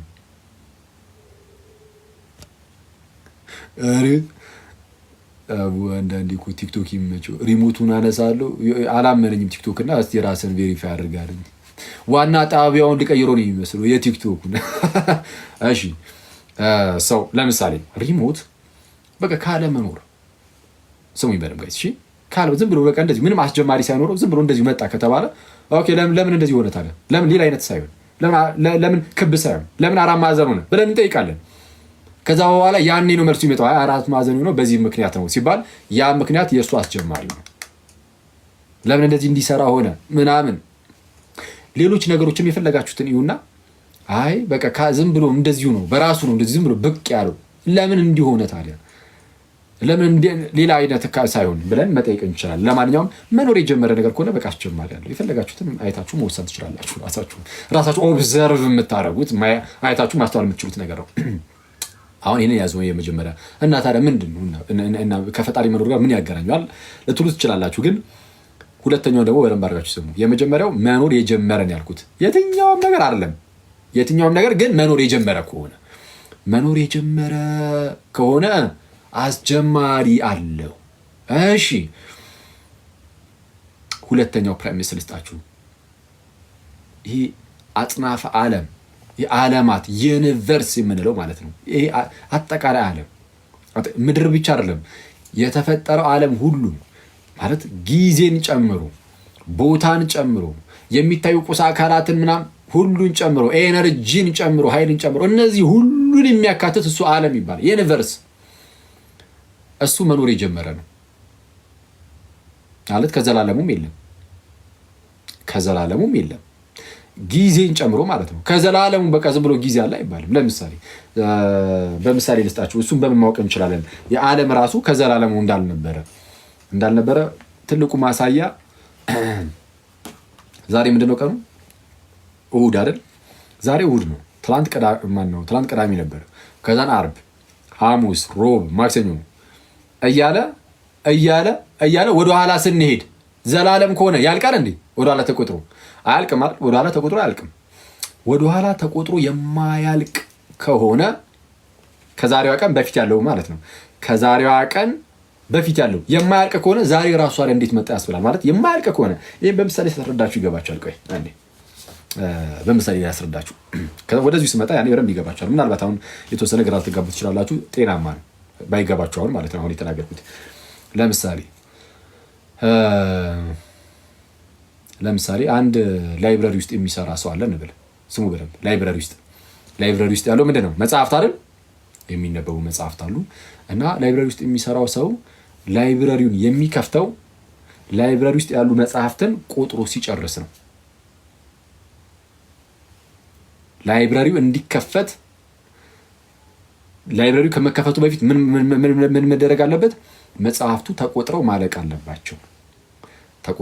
አለባቸው። ተቆጥረው ሲያልቁ ላይብረሪው ምን ይደረጋል? ይከፈታል። ለምሳሌ ላይብረሪ ውስጥ 100 መጽሐፍት ቢኖሩ ኦኬ አሪፍ 100 መጽሐፍትን ይቆጥራል፣ ዘነ ይከፍተዋል። እሺ 1000 መጽሐፍት ቢኖርስ? ትንሽ አድካሚ ነው፣ ግን 1000 መጽሐፍት ስቲል ይቆጠራል። መቼስ ቁጥሮ ምናምን ሲጨርስ አመሻሽ ላይም ቢሆን መቼስ ይከፍተዋል። ምክንያቱም ግዴታ እንዲከፈት ላይብረሪው እንዳትረሱ፣ ይህንን ምሳሌ እንዳትረሱ ፕሊዝ። ላይብረሪው እንዲከፈት ግዴታ ምን ማድረግ አለበት? ከላይብረሪው ከመከፈቱ በፊት ያሉ እነዚያ ቆጠራዎች የሚያልቁ መሆን አለባቸው። ማለት ተቆጥሮ ማለቅ አለበት። 1000 ከሆነ በቃ መቆጠር አለበት። እሺ 1 ሚሊዮን መጽሐፍ ቢሆንስ? 1 ሚሊዮን መጽሐፍ ቢሆንስ ያለው በጣም ሂውጅ የሆነ መንደር ወይ ከተማ አይነት ላይብረሪ ቢሆንና 1 ሚሊዮን መጽሐፍት ቢኖሩት ሰውየው እንግዲህ ብቻውን ከሆነ ቆጥሮ መቼስ ይጨርሷል አትሉኝ። በአንድ ቀን ሊከፍተው አይችልም። ምናልባት በስንት ጊዜ አላውቅም፣ ያው ፕሪሳይዝ ላይሆን ይችላል። ግን እሺ ሲቆጥር ውሎ አድሮ እንደው በቃ 3 ወር ፈጀበት እንበል። ስቲል ግን 3 ወር ፈጅቶበትም ቢሆን ግን ከፈተው። 100 ሚሊዮን ቢሆን እሱ ባይከፍት እንኳን ማለት ነው የልጅ ልጆቹን ቢሆን ቆጥረውን ቢሆን ይከፍቱታል ልትሉኝ ትችላላችሁ። ግን እዛ ውስጥ ያለው የመጽሐፍ ቁጥር ብዛት 100 ሚሊዮን ሳይሆን ተቆጥሮ የማያልቅ ቢሆንስ? ይቆጥሩታል ግን የማያልቅ ቢሆን ቢሊየን፣ ትሪሊየን፣ ኳትሪሊየን ምናምን ነው አይደለም። በቃ የማያልቅ ኢንፊኒት ቢሆንስ? ኢንፊኒት ቢሆን ጭራሹኑ ተቆጥሮ የማያልቅ ከሆነ ላይብረሪው ሊከፈት ይችላል? አይችልም። እኔ እያወራሁ እያለ ምንድን ነው ሀሳብ ይመጣልኝ። ሲጀምር ይህን ሁሉ መጽሐፍ ምን ላይብረሪ ውስጥ ማን አስገባላቸው? እንደዛ እያላችሁ እንደማታዝጉ ተስፋ አደርጋለሁ። ያው ምሳሌ ነው። ቢሆን ተቆጥሮ የማያልቅ መጽሐፍ ከሆነ እና ምንድነው ያ ላይብረሪ ለመከፈት ደግሞ ግዴታ መጽሐፍቱ ተቆጥሮ ማለቅ ካለባቸው ያ ላይብረሪ በፍጹም ሊከፈት አይችልም። የላይብረሪ መከፈት የሚቀድመው ቆጠራ አይደለ? ቆጠራው የሚያልቅ ከሆነ ሲያልቅ ይከፈታል። የማያልቅ ከሆነ ግን መቼም አይከፈትም። አሁን ተመልከቱ፣ ዛሬ ያላችሁባት ቀርቺ እሑድ፣ ከዚህ በፊት ያለውትን ቀናት ብንቆጥር የማያልቅ ከሆነ የሆነ ሰዓት ላይ የጀመረ አይደለም የሚሉ ሰዎች ስላሉ የማያልቅ ከሆነ ከዚህ በፊት ያለው ታዲያ ዛሬ እንዴት መጣች? ልትመጣ አትችልም። ከዚህ በፊት ያለው ዛሬ ካለንባት ቀን በፊት ያለው ተቆጥሮ የማያልቅ ከሆነ ዛሬም አትመጣም፣ ሪል አትሆንም በተአምር። ልክ ለላይብረሪ እንደሰጧችሁ ልክ እንደዛ ነው። ስለዛ ከዛሬ በፊት ያለው የማያልቅ በፍጹም አይደለም። የሆነ ሰዓት ላይ የጀመረ ነው። ዛሬ ላይ ደርሰናል። አለቀ። ስለዛ ዩኒቨርስ እቺ ዓለም ራሱ መኖር የጀመረ ነው። መኖር የጀመረ ስለሆነ መኖር የጀመረ ነገር ሁሉ ደግሞ ምን አለው ብያችኋለሁ። መጀመሪያ አስጀማሪ። መኖር የጀመረ ነገር ሁሉ አስጀማሪ አለው። መኖር የጀመረ ነገር ኤግዚስት ማድረግ የጀመረ ህልውናው የጀመረ ነገር ሁሉ አስጀማሪ አለው። ዝም ብሎ ከምንም ነገር ዝም ብሎ ብቅ አለ አይባልም። የለም ሰው ዩኒቨርስ ዓለም ደግሞ መኖር የጀመረ ነው። ስለዚህ አስጀማሪ አለው። ፈጣሪ የምንለው ያንን አስጀማሪ ነው። ፈጣሪ የምንለው እኛ ያንን አስጀማሪ ነው። አለቀ። ፈጣሪ የምንለው ያንን አስጀማሪ ነው። ይህ ፈጣሪ እንደምን ያለ ፈጣሪ ነው? ይህ ፈጣሪ እንደምን ያለ ፈጣሪ ነው? አካላዊ ነው። አካላዊ ነው ማለት ኢንቴሊጀንት የሆነ ማመዛዘን የሚችል እውቀት በእርሱ ያለ ፈቃድም ያለው ጭምር በቃ እንደዚህና እንደዛ የመሳሰሉ የተለያዩ ነገሮችንም ጭምር ያለው ነው። ለምሳሌ ሰማይን ምድርን ሲፈጥር ምናምን እነዚህን ፍጥረታት ሲፈጥር እንዲሆኑ አድርጎ ፈጥሯል። አመዛዛኝ ባይሆን እንደዚህ አይነት ነገሮችን ሊፈጥር አይችልም። ዝም ብሎ ብቻ የሆነ ነገር ነው ሊባርቅ የሚችለው። ስለዛ የሆነ ኃይል አይደለም ያ ፈጣሪ፣ የሆነ ኃይል የሆነ ፎርስ አይደለም ያ ፈጣሪ። አካላዊ ነው። የሆነ አካላዊ አምላክ እውቀት በእርሱ ዘንድ ያለ እንደዚህ አይነት አምላክ እንደሆነ በዚህ ማወቅ እንችላለን። ምን ያህል ኃያል ነው ካላችሁ ሰማይን ምድርን እስኪፈጥር፣ አረ እንደኛ አይነት ሰዎችን እስኪፈጥር በጣም ኃያል ነው አይደል? አራው በጣም ኃያል ነው። የዚህን ያህል ድረስ ቢያንስ ከዚህ ማወቅ እንችላለን። ቢያንስ በዚህ ደረጃ ኃያል ነው ማለት እንችላለን። ግን ከዚህም በላይ ነው። ይሄ የተገለጠ ነው። ለኛ የተገለጠችው እቺ ነች። ከዚህ ጋር ሲነጻጸር የእርሱ እውነተኛው ኃይሉ እችኛዋ እንደ ኢምንት ነች። በቃ ለኛ በሚገባን ደረጃ ግን በዚህ ደረጃ ለምሳሌ ኃያል ነው እንላለን። በአጭሩ ግን ሁሉን ቻይ ነው። ወይም ደግሞ ጥሩ በሆኑ አገላለጽ እግዚአብሔር የማይችለው ምን አለ የለም ብለን እስክንናገር ማለት ነው። ልክ እንደዛ። ስለዚህ አሁን ፈጣሪ ስንል ያንን ነው። ፈጣሪ ስንል ያንን አስጀማሪ፣ የዓለማቱን አስጀማሪ። እዛ ነው ቅዱስ ጳውሎስም የማይታየው ባህሪ ደግሞም ወይም እርሱም የዘላለም ኃይሉ ደግሞም አምላክነቱ ከዓለም ፍጥረት ጀምሮ ከተሰሩት ስራዎች ገልጦ ይታያል የሚለው ለዛ ነው።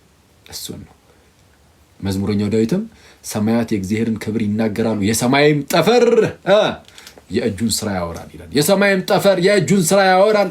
ሰው የሰማይ ጠፈር የእግዚአብሔር የእጅ ስራዎች ናቸው። አስጀማሪያቸው እርሱ። እሺ እናንተ ሰዎች ሰው ከፍጥረት አንጻር እንደዚህ ይታወቃል። ሌላው ግን ለምሳሌ ዲዛይን አርጊመንት ይባላል። ለምሳሌ ከዚህ ቀደም ባለፈው ምስል አልነበረ? ለምሳሌ የሆነ አንዳንድ ነገሮች በዙሪያችን ያሉ ነገሮችን ፍጥረታትን ስናይ ዝም ብሎ እንደው በአጋጣሚ የመጣ እንዳልሆነ ያስታውቃል። ማለት አረ የሆነ ፈጣሪማ አለ ግልጽ ነው የሚያስብሉ ነገሮች አሉ። ለምሳሌ የአይን ጉዳይ አይን እኔ ፈጣሪ እንዳለ በጣም አመልካች ነው እያስባሉ። ማለት እንዴት እንደምታዩ ታውቃላችሁ? ማለት ስለ አይን አሰራር ምናምን ከዚህ ቀደም ብያችሁ ሊሆን ይችላል። ኦፍኮርስ ብያችኋለሁ፣ ተማምረናል እዚህ ጉዳይ ላይ። በእርግጥ አይን ልክ ለምሳሌ እኔን አሁን እያያችሁ ነው አይደል? እዚህ ጋር ፊት ለፊት ላይ የምታዩት ግንብ ፊት እሺ ይቀጥ ባይዚ ዝም ብለን እንደዚህ እንበጠረቃለን። ግን የሚያዩ ሰዎች አንዳንድ ትልልቅ ሰዎች ይኖራሉ። ለትልልቅ ሰዎች ይቅርታ፣ ያው አብዛኛው እዚህ ወመኔ ስላለ ነው። ያው ለዛ ነው እንደዚህ ቃላት አንዳንዴ የምንጠቀመው። ሰው ልክ ፊት ለፊት ላይ ስክሪናችሁ ላይ የስልካችሁ ስክሪን ላይ አክሊልን ምናምን እዚህ ጋር ያሉትን ነገሮች ይህንን ስታዩ አይናችሁ ቀጥታ እያየ ምናምን ነገር በቃ አለቀ። እንደዛ እኮ አይደለም። ወደ አይናችሁ የመጣው ቀጥታ እዚህ ፊት ለፊት ላይ የምታዩት ይሄ ኢሜጅ፣ ይሄ የምታዩት እንዲህ ያለ ሸበላ ስቀለ ነው እንደዚህ ያለ ሰው ቀጥታ እያታያችሁ ነው። እንደዛ አይደለም። ወደ አይናችሁ የሚመጣው ብርሃን ብቻ ነው። በቃ ኖርማል ብርሃን እና ብርሃን ይመጣና ይሄ የአይናችሁ የውጭ ክፍል አለ፣ ኮርኒያ ይባላል። አሁን አስቡት። አሁን ባዮሎጂ ላይ ታውቁት ይሆናል የ10ኛ ክፍል ምናምን በተለይ እና ከዛ በኋላ የፈጣሪ መኖር ከምን አንጻር ልናይ እንደምንችል አሳያችኋለሁ። ብርሃን ይመጣና ይሄ የውጭኛውን የአይናችሁን ክፍል የኮርኒያው ጋር ያልፋል እና ኮርኒያ ላይ ያልፍና ፒፒል የምትባል ቀዳዳለች፣ በሷ ጋር ያልፋል። ሲያልፍ የሚገባው ያ ብርሃን ማለት የብርሃን መጠኑ ደግሞ የሚመጠን ደግሞ አለ አይሪስ የሚባል አይሪስ ይህንን የሚገባውን የብርሃን መጠን ይመጠንና ከዛን ተመጠኑ ያለፈው ያ ብርሃን ሬቲና የሚባለው የአይናችን ክፍል ላይ ደግሞ ያርፋል። ሬቲና ላይ ያርፍና ሬቲና ላይ ያረፈው ያ የብርሃን ወደ ኤሌክትሪካል ሲግናልነት ይለወጣል። ወደ ኤሌክትሪካል ሲግናልነት በፎቶ ሪሴፕተርስ ሴሎች ይቀየራል። ወደ ኤሌክትሪካል ሲግናልነት የተለወጠው ያ ብርሃን ደግሞ የተለወጠው ማለት ነው በኦፕቲክ ነርቭ በኩል አድርጎ ወደ አእምሮ ይሄዳል። እሺ ወደ አእምሮ ሄድና ከዛ በኋላ አእምሮ በኤሌክትሪካል ሲግናልነት እሱ ጋር የደረሰውን ማለት ነው። ልክ አሁን እናንተ እዚህ ጋር ፊት ለፊት የምታዩትን ወደዚህ አሁን ወደምታዩት ይቀይረውና ለእናንተ ይነግራችኋል። ከዛ የምታዩት ይህንን ይሆናል። ይህንን ነው የማየው ትላላችሁ። አሁን ስታዩ ሁሉ ነገር አልፎ ነው አስቡት። ማለት ይሄ ሁሉ ነገር አሁን ይሄ የተወሳሰበ ነገር ማለት ነው እንዲህ ገብቶ በዛውቱ ይሄ ሁሉ ተፈጥሮ እያያችሁ ነውና አጋጣሚ ነው። አሁን ይሄ በጌታ እንደው የአይን ፈጣሪ የለም፣ የምር የሚገርም ዲዛይነር የለም፣ ኃያል አምላክ የለም። እንደ አጋጣሚ ባይ ቻንስ እንዲሆን ነው። አንላይክሊ ነው ማለት አይሆንም የሚያስብል ደረጃ፣ በፍጹም የሚያስብል ደረጃ አይነት ማለት በቃ ሊሆን አይችልም ብለን ድምድም እያደረግን አይደለም፣ ግን አንላይክሊ ነው ማለት የሆነ እንዴት ሆኖ ሊሆን ይችላል ማለት ባይ ቻንስ ማለት በእድል እንዴት ሊሆን ይችላል? አጋጣሚ ሆኖ በቃ ብርሃን መጣ፣ የሆነ የላይኛው የአይን ክፍል ላይ አረፈ፣ ከዛን የሆነ በቀዳዳ አለፈ ምናምን የሆነ የሚመጠን የሆነ ነገር አጋጣሚ ሆኖ ነበረ። ከዛን አጋጣሚ ሆኖ ደግሞ ሬቲና ላይ አረፈ። ሬቲና ላይ ደግሞ እንደ አጋጣሚ ወደ ኤሌክትሪካል ሲግናልነት ብርሃኑን የሚቀይረው እንደ አጋጣሚ ነበር። አጋጣሚ ደግሞ ኦፕቲክ ነርቭም ደግሞ የሚባል ነበረ። ከዛን በሱ ውስጥ ደግሞ አጋጣሚ ወደ አእምሮ የሚባል ደግሞ አንድ አጋጣሚ ነበረ እና አእምሮ ደግሞ አጋጣሚ ሆኖ እንዲቀይራል ለካ ወደዚህ። ከዛን አጋጣሚ እንደዚህ ያየን ለማመን የሚያስቸግር ዝም ብሎ ላለማመን በቃ ቆርጠ ስትነሳ ማለት ነው እንጂ እንዲህ ያለ ይሄ ታላቅ ተአምር የፈጣሪ ካልሆነ ሌላ የማንም ሊሆን አይችልም ብለን እናገራለን። ዲዛይን አርጊመንት የሚሉት እንዲህ ያሉትን ነው። እኔ እቺ ጣት ላይ ማለት ነው እቺ ጣት ላይ አሻራ ማለት ነው ወደ 8 ቢሊዮን ህዝብ አለ ዓለማችን ላይ። እችን የምታክል ጣት ላይ 8 ቢሊዮን ህዝብ የተለያየ አሻራ ነው ያለው። አጋጣሚ ነው የሚል ሰው አለ። የአይን አሻራ የሚባል ደግሞ አለ አሉ። የ8 ቢሊዮን ህዝብ እንዴት ነው የሚለያየው? አረ ፈጣሪ አለ ማለት በጣም የሚያስደንቅ ፈጣሪ ማለት ነው። የሁላችንም እኮ ይሄው አይን ነው ያለው። የ8 ቢሊዮን ቁጥሩን አስቡት። የ8 ቢሊዮንም ይለያያል። እችን በምታክል ጣት ላይ አረ እግዚአብሔር አረ ኃያል አረ በጣም ድንቅ ነው የሰራው። እመቤቴ እኔ በጣም ነው የሚገርመኝ እግዚአብሔርን የእርሱ ስራ። በዚች ጣት ላይ 8 ቢሊዮን ህዝብ ይለያያል። እችን የምታክል ጣት ራሱ ይዞ እና ባይ ቻንስ አይሆንም። ባይ ቻንስ በእድል ሊሆን አይችልም ነው። ስለዚህ የምርም ፈጣሪ አለ እንድንል የሚያደርገን በጣም በርካታ ነገር አለ። ፈጣሪ አለ የለም እንደው አይታወቅም የሚሉ ኧረ ይታወቃል። የኛ ፈጣሪ ይታወቃል፣ እግዚአብሔር ይታወቃል፣ ከፍጥረቱ ይታወቃል። ለምሳሌ እሺ ያ ያለው ፈጣሪ ደግሞ የክርስቲያኖች አምላክ መሆኑን በምን ይታወቃል የሚለውን ቀለል አድርጌ ልንገራችሁና እንጨርስ። እሺ እውነተኛው አምላክ የክርስቲያኖች አምላክ እንደሆነ በምን ይታወቃል? በአጭሩ በኢየሱስ ክርስቶስ ትንሣኤ። እንዴት? በክርስቶስ ትንሣኤ። ኢየሱስ ክርስቶስ ከሙታን መነሳቱ የክርስቲያኖች አምላክ ትክክለኛው አምላክ እንደሆነ በምን ማለት እንዴት ሊያሳይ ይችላል የሚለውን ለማወቅ በመጀመሪያ ደረጃ እንግዲህ ኢየሱስ የሚባል የምር በአካል ደረጃ ሆኖ ነበር፣ ግን የዛሬ 2000 ዓመት አካባቢ መጽሐፍ ቅዱስን አንዴ ቁጭ አድርጉትና እሺ ወይም ደግሞ ከታሪክ አንጻር ያዙት ችግር የለም ግን በታሪክ ውስጥ ግን ይታወቃል ኢየሱስ የሚባል የምርም ኢየሱስ የእናንተ ጌታ ያው ተገረሙ የለ አረ የዛሬ 2000 ዓመት አካባቢ እኮ ጌታችን ኢየሱስ መጥቶ በምድር ላይ ሲመላለስ ሲያስተምር ሲሰብክ ደግሞ ብዙ ሕሙማንን ሲፈውስ ሙታንን ሲያነሳ ድውያንን ሲያበረታ ሲያነሳ አባጣ ጉባጣውን ሲያቀና አረ እርሱ እኮ ነበረ እና ያኔ እኮ በጴንጤናው በጲላጦስ ዘመን ነው ይባላል። እርሱ እኮ ስለ ሁላችን ደግሞ በመስቀል ላይ ተሰቅሏል እኮ ሞቷል እኮ ምናምን እያላችሁ ትናገራላችሁ አይደል? የምር በታሪክ ውስጥ ግን ይታወቃል እንደዚህ ነገር? የስ ይታወቃል። በታሪክ ውስጥ ይታወቃል ጋይስ። ይሄ የምታምኑት እምነት በመጽሐፍ ቅዱስ ላይ ብቻ ያለ አይደለም፣ ታሪክ ያውቀዋል። የዛሬ 2000 ዓመት ያለውን ይህን ታሪክ አክቹዋሊ ከ2000 ዓመት በፊት ያሉ የተለያዩ ታሪኮች ይታወቃሉ በዓለማችን ላይ። በእርግጥ ግን ይህንን የክርስቶስንም ታሪክ ያውቀዋል።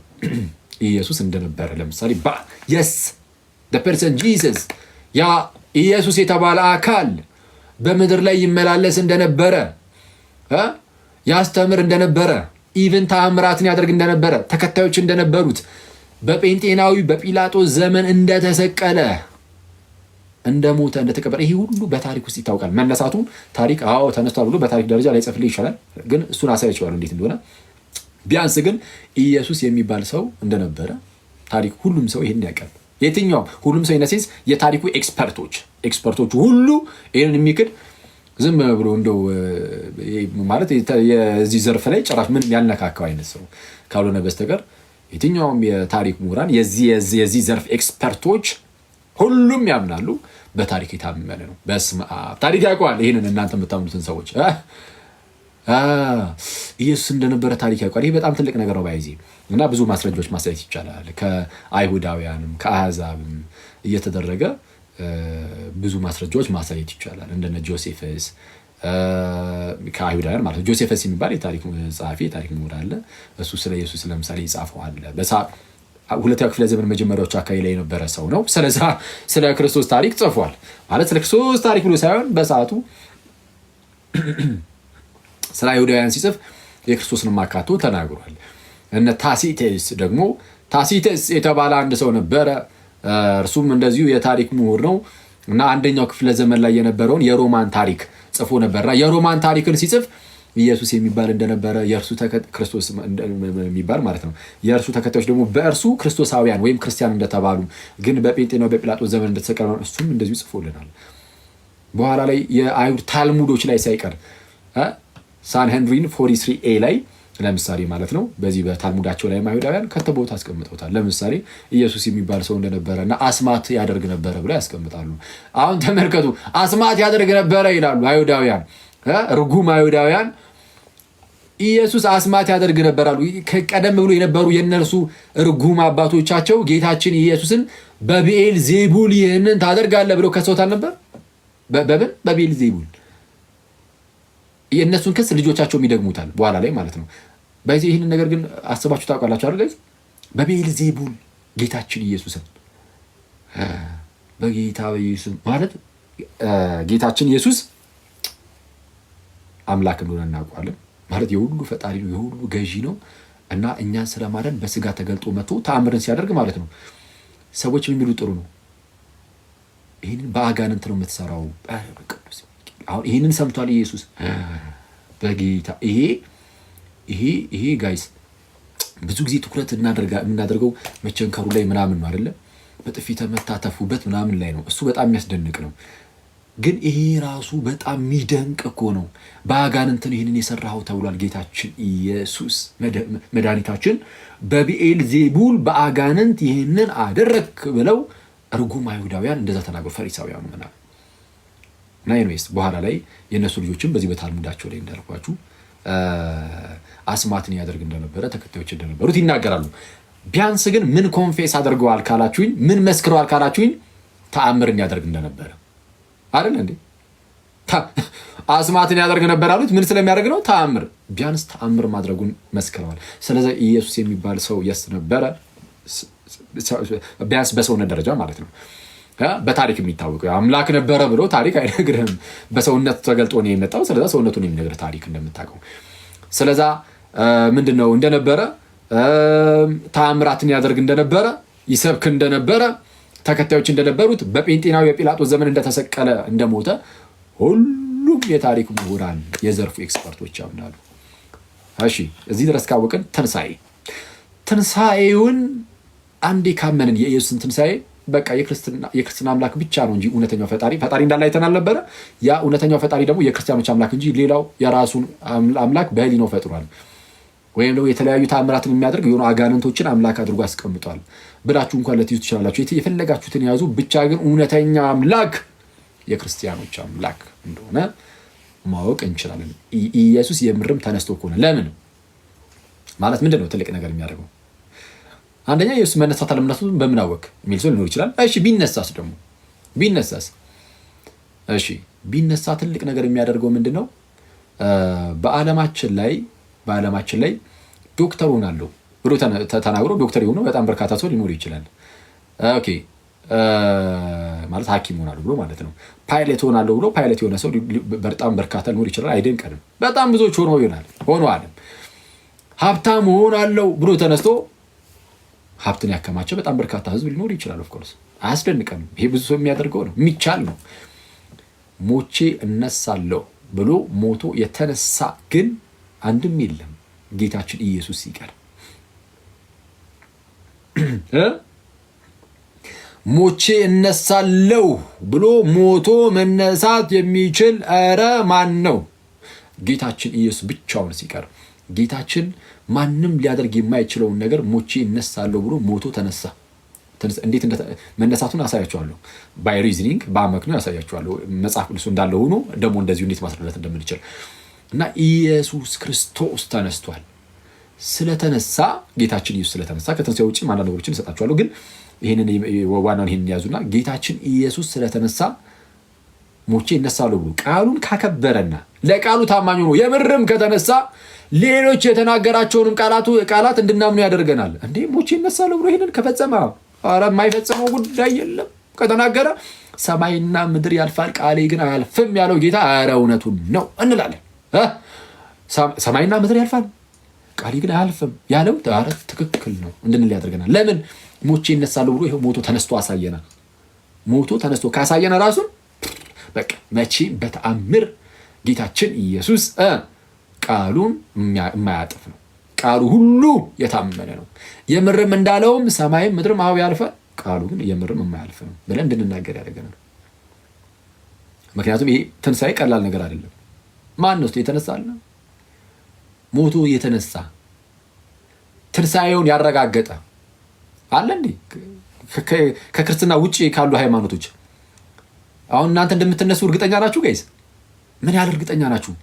101% አይደል?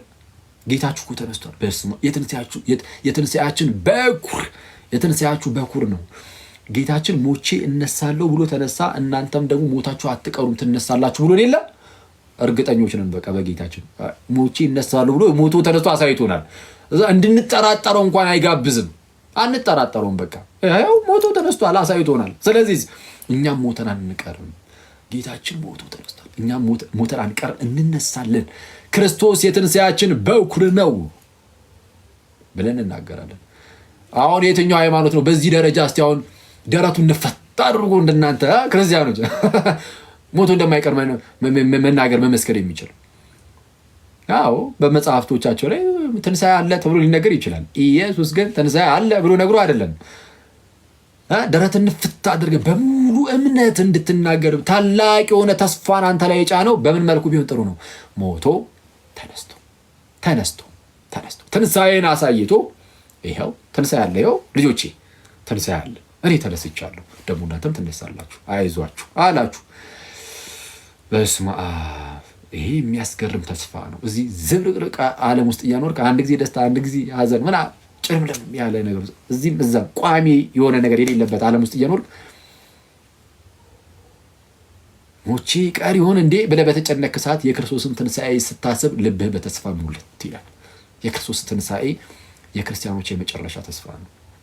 ስለዛ ትንሣኤ የክርስትና መሰረት ነው የሚባለው ለዚህ ነው። ቅዱስ ጳውሎስም በመጀመሪያ የቆሮንቶስ መልእክቱ ምዕራፍ 15 ከቁጥር 14 ላይ ክርስቶስ ካልተነሳማ እንግዲያው ስብከታችን ከንቱ ነው፣ እምነታችን ከንቱ ናት አለ። ክርስቶስ ካልተነሳማ ስብከታችን ከንቱ ነው፣ እምነታችሁም ደግሞ ከንቱ ናት። በቃ ክርስትናን ከንቱ የሚያደርገው ክርስቶስ ካልተነሳ ነው። ግን ጌታ ኢየሱስ ተነስቷል። የሐዋርያት ስብከት ከንቱ አይደለም፣ የኔና የናንተም እምነት ከንቱ አይደለም። ስለዛ እንነሳለን እና ስለዛ ትንሣኤ ትልቅ ነገር ነው። እንደተነሳ በምን ማወቅ እንችላለን?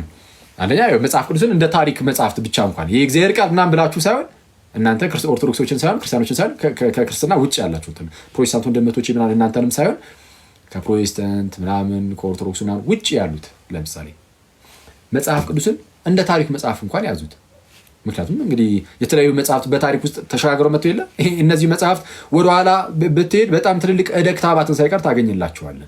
ስለዛ በታሪክ ውስጥ የተለያዩ አባቶችም ሲጠቅሷቸው ወደኋላ በጣም ብትሄዱ ማለት ነው አባቶች ሲጠቅሷቸው ታያላችሁ። የተለያዩ ሊቃውንት የተለያዩ ሰዎች ሲጠቅሱት መጽሐፍ ቅዱስን የእጅ ጽሑፍን ቀጥታ ከ1700 ከ1800 ዓመት በፊት ያስቆጠሩ መጽሐፍትን ልታገኙ ትችላላችሁ።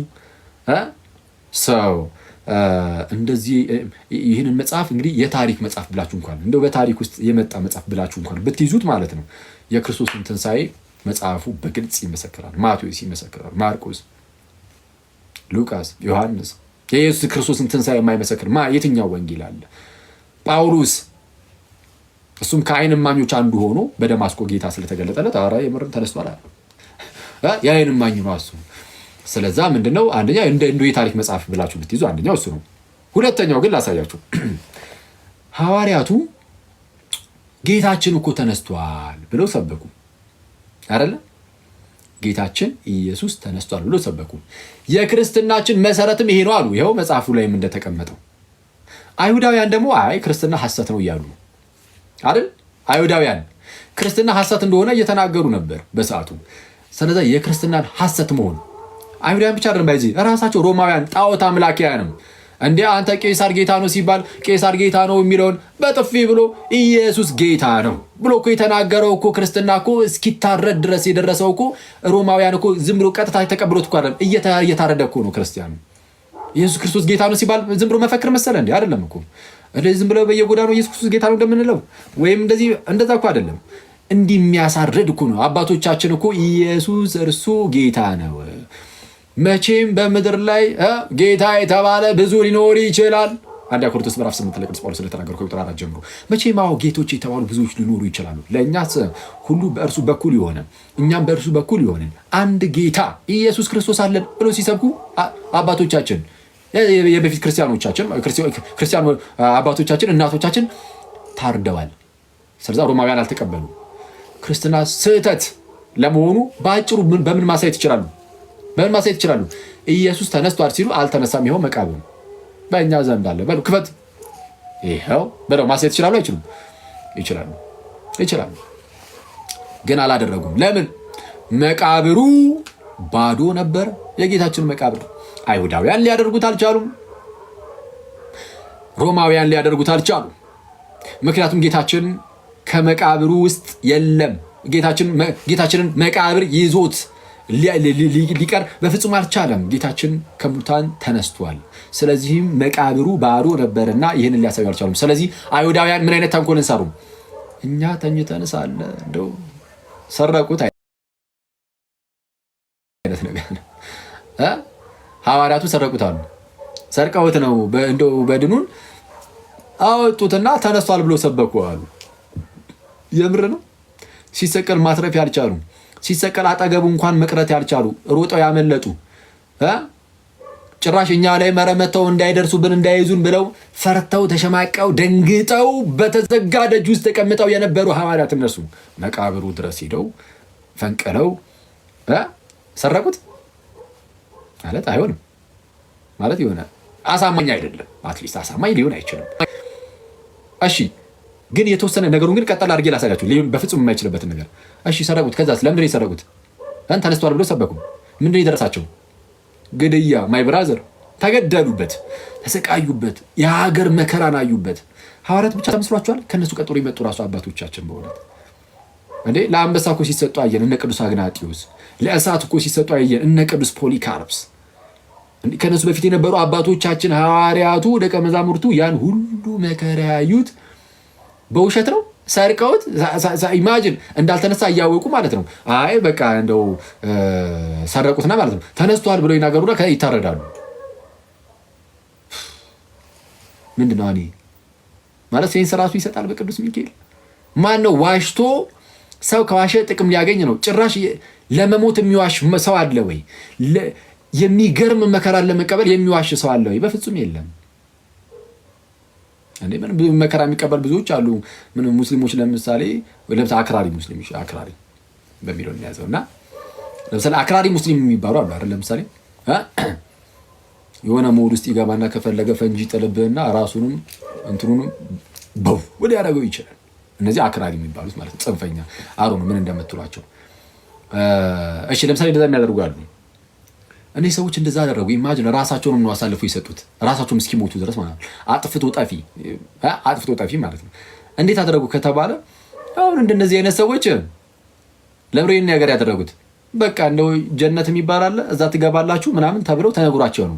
ቢያንስ ይሄንን ይዘው ተሸከመው ነው እንጂ ዝም ብሎ እንዲሁ ብቻ አይደለም ማለት የሆነ ዝም ብሎ እየዋሹ በውሸት ውስጥ ተከበው አይደለም። ቢያንስ ያንን እያሰቡ ነገር ነው። ወደ ሐዋርያቱ ስትመጣ ግን አስበው ተነስቷል አይተነዋል እያሉ ግን ያላዩትን እየዋሹ ይህንን ሊቀበሉ አይችሉም። ይህንን መከራ እውነትን ይዘው ይህንን መከራ ይቀበላሉ እንጂ ሲጀመር እንደዚህ አይነት መከራ እንዲቋቋሙ የሚያደርጋቸውም ያዩት ታላቅ ተስፋ ነው። የሚያስደንቅ ተስፋ፣ የሚገርም ተስፋ። ከዛ በኋላም በቃ ሰማዕታቱ የሐዋርያትን ይህንን ነገር ተቀበለዋል። በውስጣቸው የእግዚአብሔር መንፈስ አለ። ያ የእግዚአብሔር መንፈስ ይመሰክርላቸዋል። ስለ ክርስቶስ እየመሰከሩ አንገታቸውን ይሰጣሉ። በሊቢያ የታረዱት ወንድሞቻችን ታስታውሳላችሁ አይደል? አንተ እንደዚህ አይነት መጨከን አለ ማለት እንደዚህ መጨከን ያለ ያልኳችሁ አክራሪ እስላሞች ሲያሩዳቸው እነዛ እስላሞቹን አይደለም፣ እነዛ አክራሪዎቹን ሳይሆን ጨካኝ እዛ ጋር ከአራጆቹ በላይ ተራጆቹ ናቸው። ማይ ብራዘርስ ጨካኝ በዛ ሰዓት አደገኛ ጨካኝ ከአራጆቹ በላይ ተራጆቹ።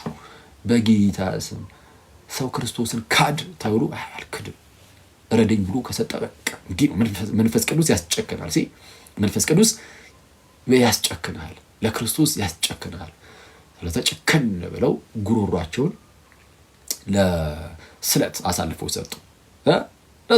ለስለት አሳልፈው ሰጡ። እንዲህ ነው አየህ፣ እንዲህ ነው ክርስቶስ መነሳቱን እርግጠኛ የሆነ ህዝብ ለክርስቶስ እንደዚህ ጉሮሮን አሳልፎ ይሰጣል ማለት ነው። ጉሮሮን አሳልፎ ይሰጣል።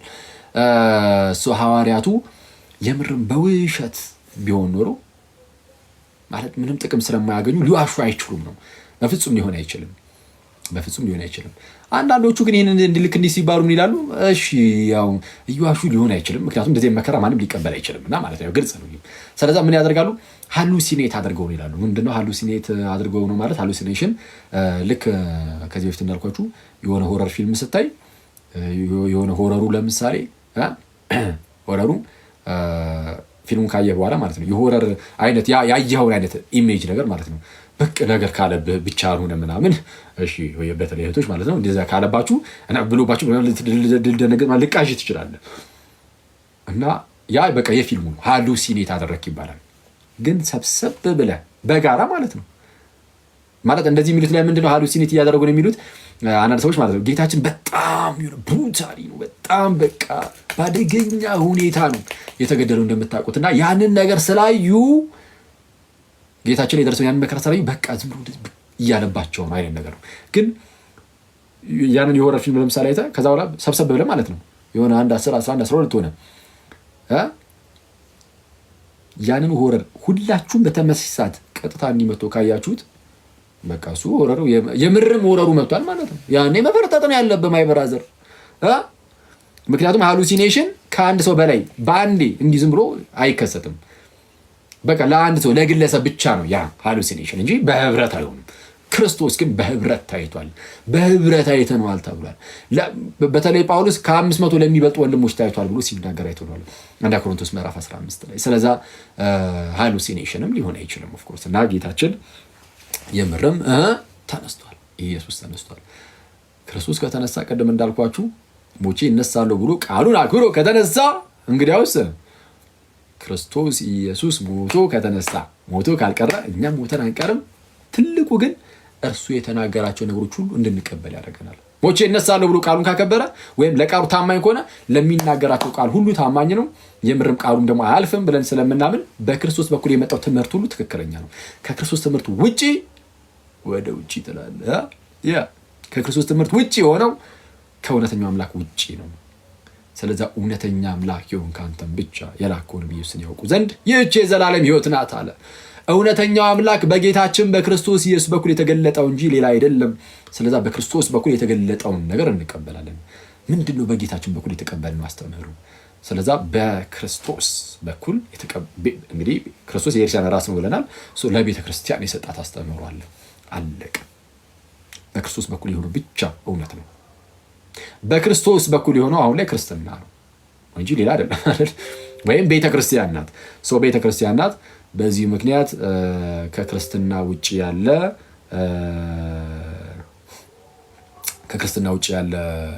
እውነተኛው ፈጣሪ ይቅርታ እውነተኛው ፈጣሪ በዚህ ጋር ሰው ቴክስት እያደረገልኝ እሺ እውነተኛው ፈጣሪ የክርስቲያኖች ፈጣሪ የክርስቲያኖች አምላክ እንጂ ሌላ አምላክ አይደለም የሚለውን በክርስቶስ ትንሣኤ ማየት እንችላለን። በዚህ ብዙ ሌሎች ማስረጃዎች አሉት ክርስትና እውነቱን ለመናገር እንችላለን። በዚህ ብዙ ሌሎች ማስረጃዎች አሉት ክርስትና እውነቱን ለመናገር ድንግል ትጸንሳለች ልጅም ትወልዳለች ተብሎ ከሆነ 700 ምናምን ዓመት አካባቢ በፊት ተነግሮ ከዛ በኋላ ሪል ሆኖ ሲመጣ እንዴ ያልተናገረው ነገር እኮ የለም። መጠመቂያው የሚወለድበት አካባቢ ሳይቀር ምናምን ከሆኑ 100 ዓመታት በፊት ይናገርና ማለት ነው የሚመጣው መሲሁ የሚወለድበትን ከድንግል እንደሚወለድ የት አካባቢ እንደሚወለድ ስፍራውን መጠመቂያውን ስብከቱን እንደሚሰቀል እንደሚነሳ ይሄን ሁሉ ነገር እግዚአብሔር መንፈስ ቅዱስ ሲናገርና ከዛ እሱ ሁሉ ደግሞ አካል ይዞ ደግሞ ስታየው ኧረ እውነተኛው አምላክ የክርስቲያኖች ነው። ሌላማ ኬት ይመጣል? የደማ ይመጣል እና እውነተኛው የሰማይ የምድር ፈጣሪ የሁሉ ገዢ አምላክ አማልክት ንጉሠ ነገሥት የጌቶች ጌታ የሆነው እርሱ የክርስቲያኖች አምላክ እንጂ ሌላ በፍጹም አይደለም። ስንሳቱ ነው እሺ ውሃ ጠጣለሁ። የዚህን ያህል ካየን ማለት ነው የክርስቲያኖች አምላክ ትክክለኛው አምላክ እርሱ ነው የሚለውን ካየን ቀጣይ እናያለን ያልኩት። እሺ 3 ደቂቃ ብቻ ታገሱኝ ጌት በጣም ከይቅርታ ጋር ግን በጣም ያደክማችኋል። ከ1 ሰዓት 40 ደቂቃ በላይ ነው መሰለኝ ነው ቢያንስ 1 ሰዓት ተኩል አካባቢ 1 ሰዓት ተኩል አካባቢ ነው የተማማር ነው። ያደክማችሁ ይሁን እሺ በቃ እቺን እሺ የክርስቲያኖች አምላክ ነው ትክክል። ግን የክርስቲያኖች አምላክ ቢሆንም ትክክል በክርስትና ውስጥ ግን እስቲ የተለያዩ ቤተ እምነቶች አሉ። ስለዛ ትክክል ቤተ እምነት የትኛው ትክክል ማለት ታዲያ እንዴት ይታወቃል የሚለውን እሱን በቃ ቀጣይ እንደ መግቢያ አድርገውና የሥላሴ ትምህርትን እንማማራለን። ያሰብኩት ምንድነው ዛሬ እቺንም እዚሁ እንጨርሳታለን ብዬ ነበረ። ግን እንዳይደክማችሁ እቺን ቀጣይ መግቢያ አድርጊያት የሥላሴ ትምህርትን እንማማራለን። ቀጣይ የሥላሴ ትምህርት የሚኖረን ከዛ ቀጣይ የሥጋዌ ትምህርት ይኖረናል። አምላክ ሰው የሆነበት ምስጢር ማለት ነው። 4ኛው ቀን ላይ የድኅነት ትምህርት ተማምረን እንጨርሳለን። ዛሬ እዚህ ላይ ይብቃል። ተስፋ አደርጋለሁ እናንተ ሰዎች አወሳሰብኩባችሁ። ያው ትንሽ ደግሞ ሊሳሰብ ይችላል አላውቅም። እንግዲህ ግን እኔ ነበር ይገባችኋል፣ የተረዱታላችሁ ገብቷችኋል።